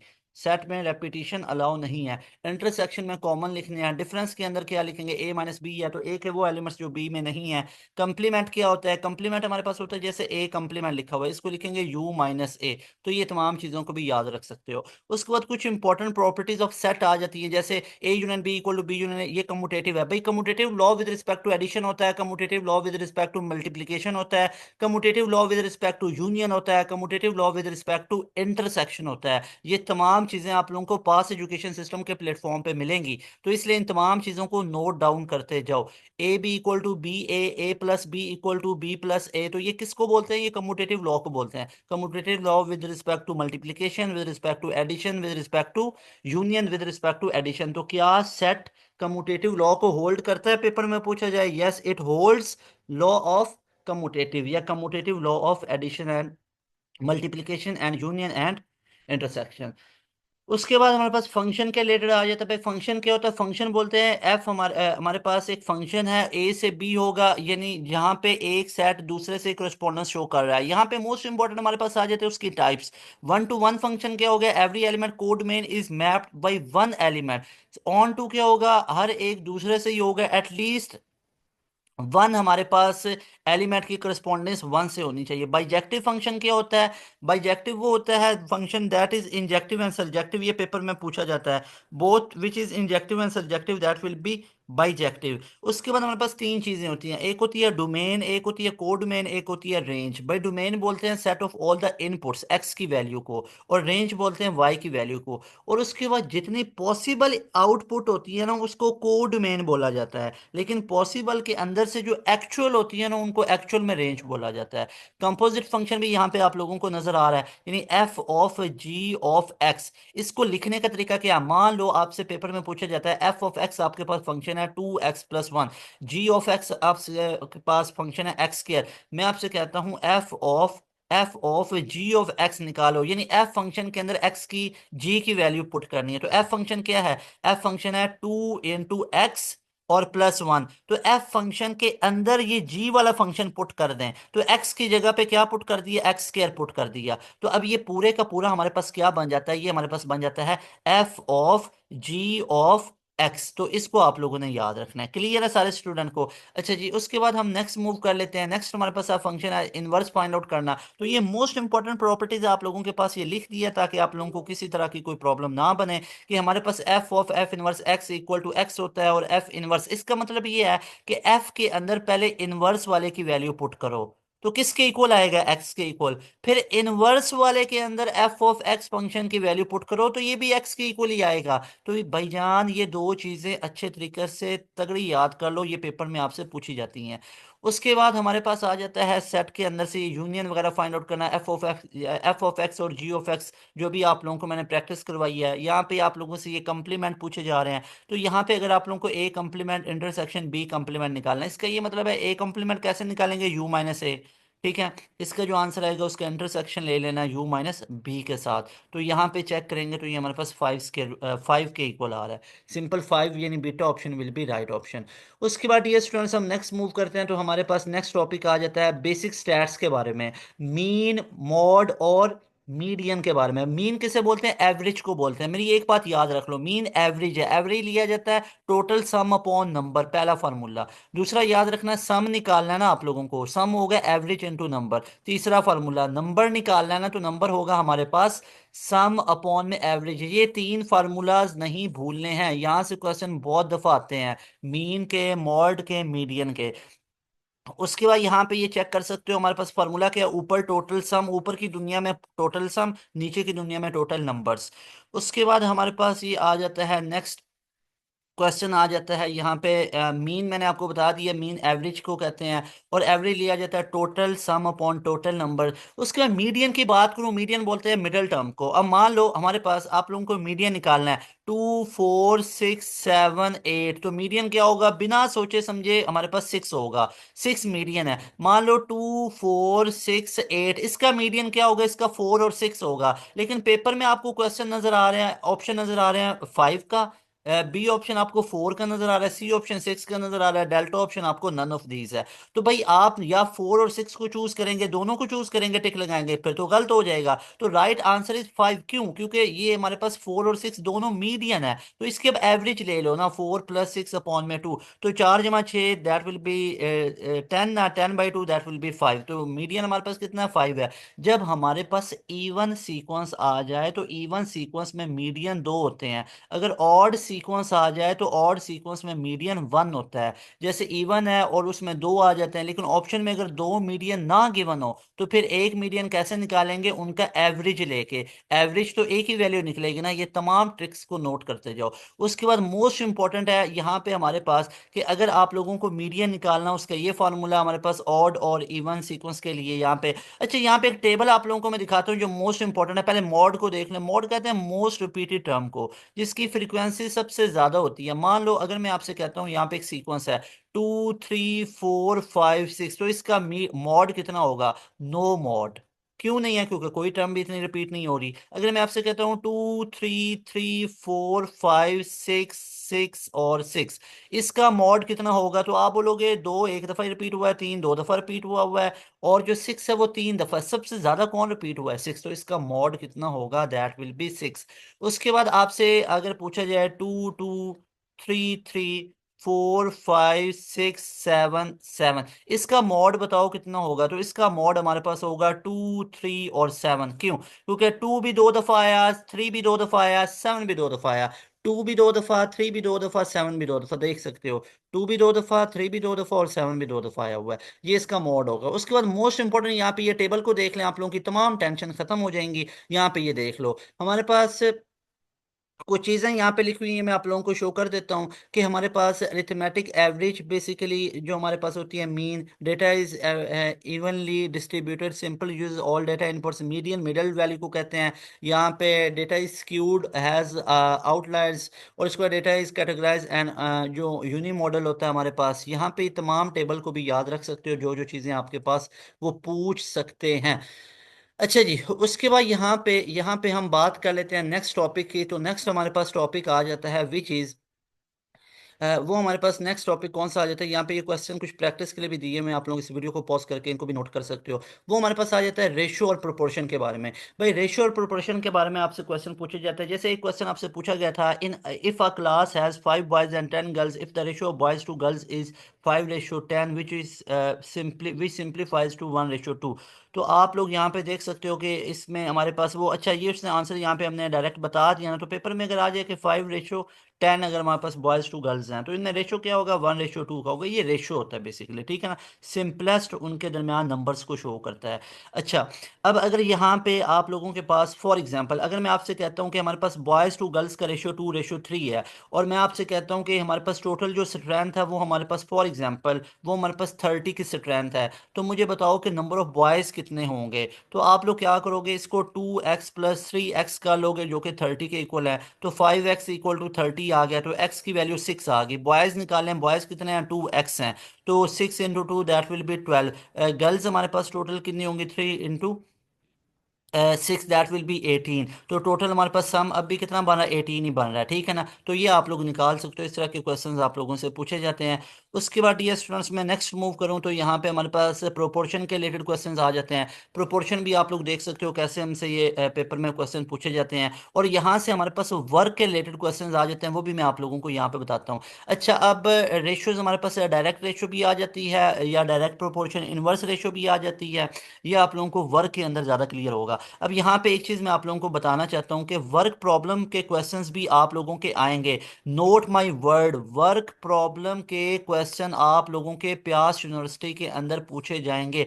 वर्क प्रॉब्लम में याद रख लो, जब नंबर ऑफ डेज हैं और फॉर एग्जांपल मैन है, उनकी वर्किंग है, तो भाई अगर आदमियों को दिन बढ़ा के दे दिए जाएं तो उनके आदमियों की अगर डेज को बढ़ा दें तो आदमी कम लगेंगे, ठीक है, आदमी कम चाहिए होंगे किसी भी काम को करने के लिए। अगर डेज की तादाद कम कर दे तो आदमियों की तादाद ज़्यादा करना पड़ेगी। इसी तरह अगर फूड है फॉर एग्जांपल, और यहाँ पे हमारे पास मैन है, तो अब देखो अगर फूड हमारे मैन ज़्यादा है तो फूड हमारे पास ज़्यादा करना पड़ेगी, अगर मैन कम है तो फूड कम हो जाएगा। अब ये वाली जो हमारे पास पूछे जाते हैं ना चीज़ें, वो हमसे कैसे पूछी जाती हैं, जैसे वो आपसे कहते हैं फॉर एग्जांपल कि अगर एक काम को करने के लिए जो ए बंदा है ना, ए बंदा एक काम को कर सकता है 3 डेज में, बी बंदा एक काम को 2 डेज में कर सकता है, दोनों मिला के एक काम को कितने दिन में कर सकते हैं, सारी फिक्रें भूल के ये फार्मूला याद रख लो। 1 अपॉन में a b equal to 1 upon में ए प्लस 1 अपॉन में बी। तो यहाँ पे देखोगे ए कितने दिन में कर सकता है, 3 दिन में, बी कितने में कर सकता है, 2 दिन के अंदर, तो इनका एलसीएम कितना आ गया, 6 आ गया, 2 + 3 दैट विल बी 5/6। तो 1 अपॉन ए बी का आंसर कितना आ गया, 5/6। चेक कर सकते हो, 2/3 है ना तो 5/6, लेकिन ए बी कितना आएगा, दैट विल बी 6/5। तो ये 6/5 दिनों में काम कर सकते हैं, दोनों मिला के करें तो। और इसी तरह अगर आपसे पेपर में पूछा जाए कि ए बंदा जो है वो काम कर सकता है 2 दिन में, और वो दोनों मिला के अगर काम करते हैं तो वो करते हैं फॉर एग्जांपल 1 दिन के अंदर, तो मुझे बताओ कि बी कितने दिन में करेगा। तो डेफिनेटली आप लोग क्या करोगे, 1 अपॉन में a b equal to 1 upon में ए प्लस 1 अपॉन में बी। तो ए कितने, दोनों मिला के कितने दिन में करते हैं, 1 दिन में, और ए कितने दिन में करता है, 2 में, और बी के आप लोगों ने निकालना है, तो ये इधर चल के माइनस हो जाएगा, 1 अपॉन में बी 1 - 1 1 अपॉन में 2 आ जाएगा। तो हाफ, पूरे में से हाफ जाएगा तो बी का हमारे पास कितना बचेगा, दैट विल बी हाफ। तो यहाँ पे 1 अपॉन बी का हमारे पास क्या आ जाएगा, दैट विल बी 1/2, और बी का कितना आ जाएगा, 2। तो मतलब ए भी 2 दिनों में करेगा, बी भी 2 दिनों में करेगा, तब जाके वो कितने दिन में करेंगे, दोनों काम 1 दिन में मिला के ख़त्म करेंगे। तो इस तरह के क्वेश्चंस आप लोगों के बहुत ज़्यादा पूछे जाते हैं। सो डियर स्टूडेंट्स, ये वाला हमारे पास था तमाम का तमाम जो मैंने आप लोगों से डिस्कस किया। अब एक मोस्ट इंपॉर्टेंट हमारे पास टॉपिक आ जाता है, विच इज़ अबाउट परसेंटेजेस। तो यहाँ पे परसेंटेजेस के टॉपिक को डिस्कस कर लेते हैं कि परसेंटेजेस आप लोगों को यहाँ पे मैं क्लियर करवा देता हूँ। जो परसेंटेजेस वाला टॉपिक है उसको मैं यहाँ पे कवर करवा देता हूँ कि परसेंटेजेस के क्वेश्चंस आप लोगों से कैसे कैसे पूछे जाएंगे। तो याद रख लो, हमारे पास जो परसेंटेज है ना, इसमें जो पर है ना, पर का मतलब क्या होता है, आउट ऑफ। याद रख लो, पर का मतलब होता है आउट ऑफ। और जो सेंट है ना, सेंट का मतलब क्या होता है, सेंचुरी, जिसको 100 बोलते हैं। तो परसेंट जहाँ पे भी पूरी मैथ की दुनिया में, पूरी दुनिया में कहीं पे भी आपको परसेंट नजर आ गया ना, तो इसकी जगह पे 1/100 लिखना है। याद रख लो, यानी जब भी परसेंट कहीं पे भी नजर आ गया, मान लो अगर आप लोगों को यहाँ पे नजर आ रहा है दैट इज 5%, तो इसको मैं क्या लिख सकता हूँ, आप इसको लिख सकते हो 5/100। अगर आप लोगों को नजर आ रहा है 10%, इसको क्या लिख सकते हो, 10/100 लिख सकते हो। अगर आप लोगों को नजर आ रहा है कहीं पे लिखा हुआ 100%, तो क्या लिख सकते हो, 100/100 लिख सकते हो। अगर कहीं पे X% लिखा हुआ है, क्या लिख सकते हो, X/100 लिख सकते हो। अगर कहीं पे लिखा हुआ है 1/X%, क्या लिख सकते हो, 1/X मल्टीप्लाई बाय परसेंट की जगह पे 1/100, तो क्या बन गया, 1/X100, यानी 100X बन गया, है ना।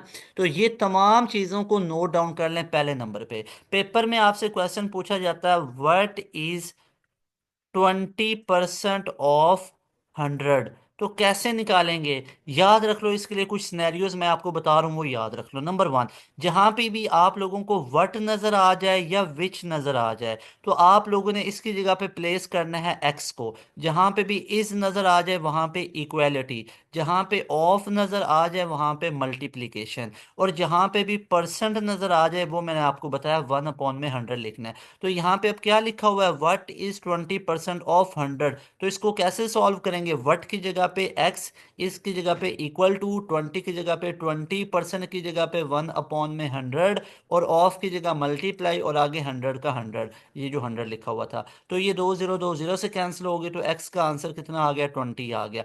मान लो अब अगर मैं आप लोगों से पूछता हूं कि 25 is what percent of for example मैं आपसे पूछता हूँ व्हाट परसेंट ऑफ 75, ये 75 का कितना परसेंट है, तो ये 25 एज इट इज, इसकी जगह पे इक्वालिटी, व्हाट की जगह पे एक्स, परसेंट की जगह पे 1/100, ऑफ की जगह पे मल्टीप्लाई 75 का 75। तो यहाँ पे ये क्या बना, ये हमारे पास बना दैट विल बी, ये 100 को इधर मल्टीप्लाई करवा दें तो ये हमारे पास इधर क्या बचा, दैट विल बी 75x। आपको x निकालना, मेरी एक चीज याद रख लो, याद रख लो, ऐसी तमाम यूनिवर्सिटीज जिसमें कैलकुलेटर अलाउ नहीं है, ये हमाकत नहीं करनी कि जब ये 120 इसको डायरेक्ट मल्टीप्लाई, भाई कभी भी डायरेक्ट मल्टीप्लाई ऐसे नहीं करनी।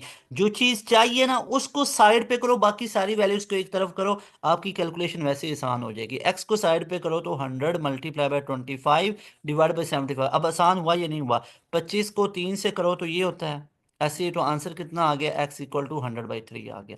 तो ये हमारे पास राइट आंसर होगा। तो थिंग इज के जब भी आपको एक चीज़ निकालनी है ना, ये नहीं कि आप 100 को इस पे मल्टीप्लाई करवा दो आंसर लिख दो। बाज दफ़ा यहाँ पे अगर 75 होता तो क्या 75 को 25 से मल्टीप्लाई करते, लास्ट पे 75 को डिवाइड करते, तो वो डिवाइड करके आना था। इसका बेहतर तरीका ये नहीं था 25 को 75 से करना, जब डिवाइड 75 होना था ये कट के 25 आ जाना था। तो मीन्स टू सी ये आपको आप लोगों को ट्रिक इधर मिलेंगे, मैं आप लोगों को ये तमाम ट्रिक्स बताऊंगा और ये आप लोग अपने एंट्री टेस्ट में यूज करोगे, आपको बहुत हेल्प हो जाएगी। तो ये परसेंटेज के रिलेटेड क्वेश्चन है जो मैंने आप लोगों के साथ डिस्कस किए हैं dear students. That was all about end game for your basic math and I hope you got all the lecture. आप लोगों को तमाम की तमाम चीजें क्लियर हुई होंगी। जहां पे जो टॉपिक मिस हुआ है, नहीं समझ में, आपको जाके दोबारा से सुनो, तमाम तमाम चीज़ों को अच्छे तरीके से कवर करो। और आप लोगों के लिए बहुत ज़्यादा दुआएं, इंशाल्लाह अल्लाह पाक आप सबको बहुत ज़्यादा कामयाब करे। ढेरों दुआएं आप लोगों के लिए कि आप लोगों का जो टेस्ट है प्यास यूनिवर्सिटी का वो बहुत बेहतरीन हो। बहुत ज़्यादा दुआएं आप लोगों के लिए। और आप लोगों ने लाजमी तौर पे अपने जो मार्क्स हैं उनको भी शेयर करना है हमारे साथ, और लाजमी तौर पे आप लोगों ने पूरी तैयारी को करके जाना है। डियर स्टूडेंट्स, लास्ट पे एक अनाउंसमेंट देना चाहता हूँ, लास्ट पे एक अनाउंसमेंट आप लोगों को देना चाहता हूँ। अगर आप लोगों के प्यास यूनिवर्सिटी के राउंड 1 की तैयारी नहीं हुई हुई थी सही, तो आप लोग अभी राउंड 2 और राउंड थ्री की मुकम्मल तैयारी करके अपीयर होंगे। ये कोई अच्छी चीज़ नहीं होती कि 5 से 6 यूनिवर्सिटीज़ में अप्लाई कर दिया और सबका टेस्ट बस थोड़ा थोड़ा थोड़ा करके दे दिया और गैप ईयर पे चला गया। ये नहीं होता कि अगले साल एक साल ज़ाया करने के बाद होश में आना, समझ में आना, ये चीज़ अच्छी नहीं होती है। अच्छी चीज़ ये होती है कि 2 4 6 ऑप्शन जो बनाए हुए हैं उनको फुलफिल आप करो, 100% जो उनकी रिक्वायरमेंट है उसको पूरा करो। देखो ना, आप लोगों के लिए इतनी मेहनत कर रहे होते हैं, इतनी चीज़ें लेके आ रहे होते हैं। अब हमारा यूट्यूब के ऊपर अगर आप कंटेंट देखोगे तो अल्हम्दुलिल्लाह यूट्यूब की दुनिया में हम इतना कंटेंट अपलोड कर रहे हैं। तो सोचो हमारे प्रीमियम सेशन वाकई में कितने प्रीमियम है, जिनमें आप लोगों को हम खुद ऑफर कर रहे हैं कि पास एजुकेशन सिस्टम कह रहा है कि 6000 में एनरोलमेंट मिलेगी और आप लोगों की फिर टेंशन खत्म है, इतनी आप लोगों को तैयारी करवा देंगे। यानी आप लोगों का हाथ पकड़ के आप लोगों का एडमिशन होगा यूनिवर्सिटीज में। अल्हम्दुलिल्लाह आप देख सकते हो ना, नस्ट के अंदर 1000 प्लस स्टूडेंट जा रहे हैं, प्यास के अंदर 234 प्लस गए हैं, यूईटी के अंदर 1400 प्लस गए हैं स्टूडेंट, फास्ट के अंदर 600 प्लस गए हैं, कॉमसेट्स के अंदर 600 प्लस गए हैं। तो ये तमाम का तमाम रिजल्ट्स अल्हम्दुलिल्लाह हमारा 2024 साल, एक साल का ये हमारा रिजल्ट है जब आप लोगों को ये मैं जो शेयर कर रहा हूँ। और उसके बाद अभी 2025 चल रहा है, तो इसके अंदर अल्हम्दुलिल्लाह इतने स्टूडेंट के नेट के अंदर 90 प्लस आ रहे हैं। हमारा एनईटी का रिजल्ट आया, उसमें 171 का स्कोर आ चुका हुआ है, एनईटी 2 का टॉपर है, 160 प्लस की लाइन लगी हुई है, 150 प्लस की लाइन लगी हुई है। जीके के अंदर हमारे स्टूडेंट स्कॉलरशिप पे पढ़ रहे हैं अल्हम्दुलिल्लाह। तो अगर आप लोग भी इन तमाम स्टूडेंट्स के तरह अपना नाम भी इनके अंदर रखना चाहते हैं इन तमाम यूनिवर्सिटीज़ के अंदर, तो आप लोगों के लिए हमारा प्रीमियम सेशन बहुत ज़्यादा रिकमेंडेड है। इस नंबर को आप लोग नोट कर लें, लाजमी तौर पे हमारे प्रीमियम सेशन का आप लोगों ने हिस्सा बनना है। और आप लोगों ने इस नंबर पे अपने तमाम एमसीक्यूज को शेयर करना है। जो आप लोगों के प्यास यूनिवर्सिटी के बेसिक मैथ के क्वेश्चंस आएंगे, तो वो बेसिक मैथ के तमाम क्वेश्चंस को इधर इस नंबर पे आप लोगों ने शेयर करना है। मस्ट शेयर योर एमसीक्यूज, और उनके ऊपर एक वीडियो डिजाइन करेंगे और वो वीडियो आप लोगों के लिए बहुत हेल्प करेगी फॉर योर प्यास यूनिवर्सिटी राउंड 2 एंड राउंड 3। यानी must share MCQs of basic math के भी शेयर करें, इंग्लिश के भी शेयर करें, फिजिक्स के भी शेयर करें और केमिस्ट्री के भी शेयर करें, क्योंकि ये वीडियो वही देख रहे होंगे ना, मेडिकल वाले बच्चे ही, ठीक है। अगर इंजीनियरिंग वाला किसी बच्चे ने भी देखी है तो अपने तमाम फिजिक्स के एमसीक्यूज को भी शेयर करना आप लोगों ने, केमिस्ट्री के एमसीक्यूज को भी शेयर करना है, कंप्यूटर के एमसीक्यूज को भी शेयर करना है, इंग्लिश के एमसीक्यूज को भी शेयर करना है, और साथ में आप लोगों ने बेसिक मैथ के भी क्वेश्चंस को शेयर करना है। लाजमी तौर पे इन तमाम सब्जेक्ट्स के एमसीक्यूज को आप लोगों ने इस नंबर पे शेयर करना है, और उन एमसीक्यूज के लिए एक वीडियो सोल्यूशन लेके आएंगे जो आप लोगों के लिए प्यास यूनिवर्सिटी के राउंड 2 और राउंड 3 में बहुत हेल्प करेगी to get your admission in 2025। तो यहाँ पे तैमूर हसन को दें इजाज़त। ढेरों दुआओं में याद रखें, आप लोगों के लिए बहुत ज़्यादा दुआएं हैं। आप लोगों ने अपना टाइम ज़ाया नहीं करना होता है, बेहतरीन अपने टाइम को यूटिलाइज करें, अपने रूटीन को बेहतरीन बनाएं। और आप लोगों ने पाकिस्तान का नाम बहुत अच्छे अल्फाज में रोशन करना है, अपना नाम रोशन करना है, अपने मुल्क का नाम रोशन करना है, अपनी फैमिली का नाम रोशन करना है। और आप लोगों के लिए ये कंटेंट ऐसे लेके आते रहेंगे। पास एजुकेशन सिस्टम सबसे पहले आप लोगों के लिए चीज़ें लेके आता है। क्यों? क्योंकि हमारे पास अल्हम्दुलिल्लाह बहुत मेहनती टीम मौजूद है जो हर वक्त लगी हुई है इन तमाम चीज़ों को कंपाइल करने में, तमाम चीज़ों को रिसर्च करने में, ऑथेंटिक चीज़ें आप लोगों के लिए लेके आते हैं। और उसके बाद आप लोगों को ये तमाम चीज़ें पेश की जाती हैं, आप लोगों के सामने रखी जाती हैं, ताकि आप इन चीज़ों को अच्छे तरीके से करो और अपना एंट्री बहुत अच्छे तरीके से एस कर सको। तो लाजमी तौर पे आप लोगों ने कुछ तगड़ा परफॉर्म करना, पता चले कि पास एजुकेशन सिस्टम के पासियंस हैं आप लोग, ठीक है। So love for our country, love for every university and love for pass education system. मिलेंगे इंशाल्लाह नई वीडियो में। तैमूर हसन को दें इजाज़त। अस्सलाम वालेकुम, अल्लाह हाफिज़, पाकिस्तान जिंदाबाद।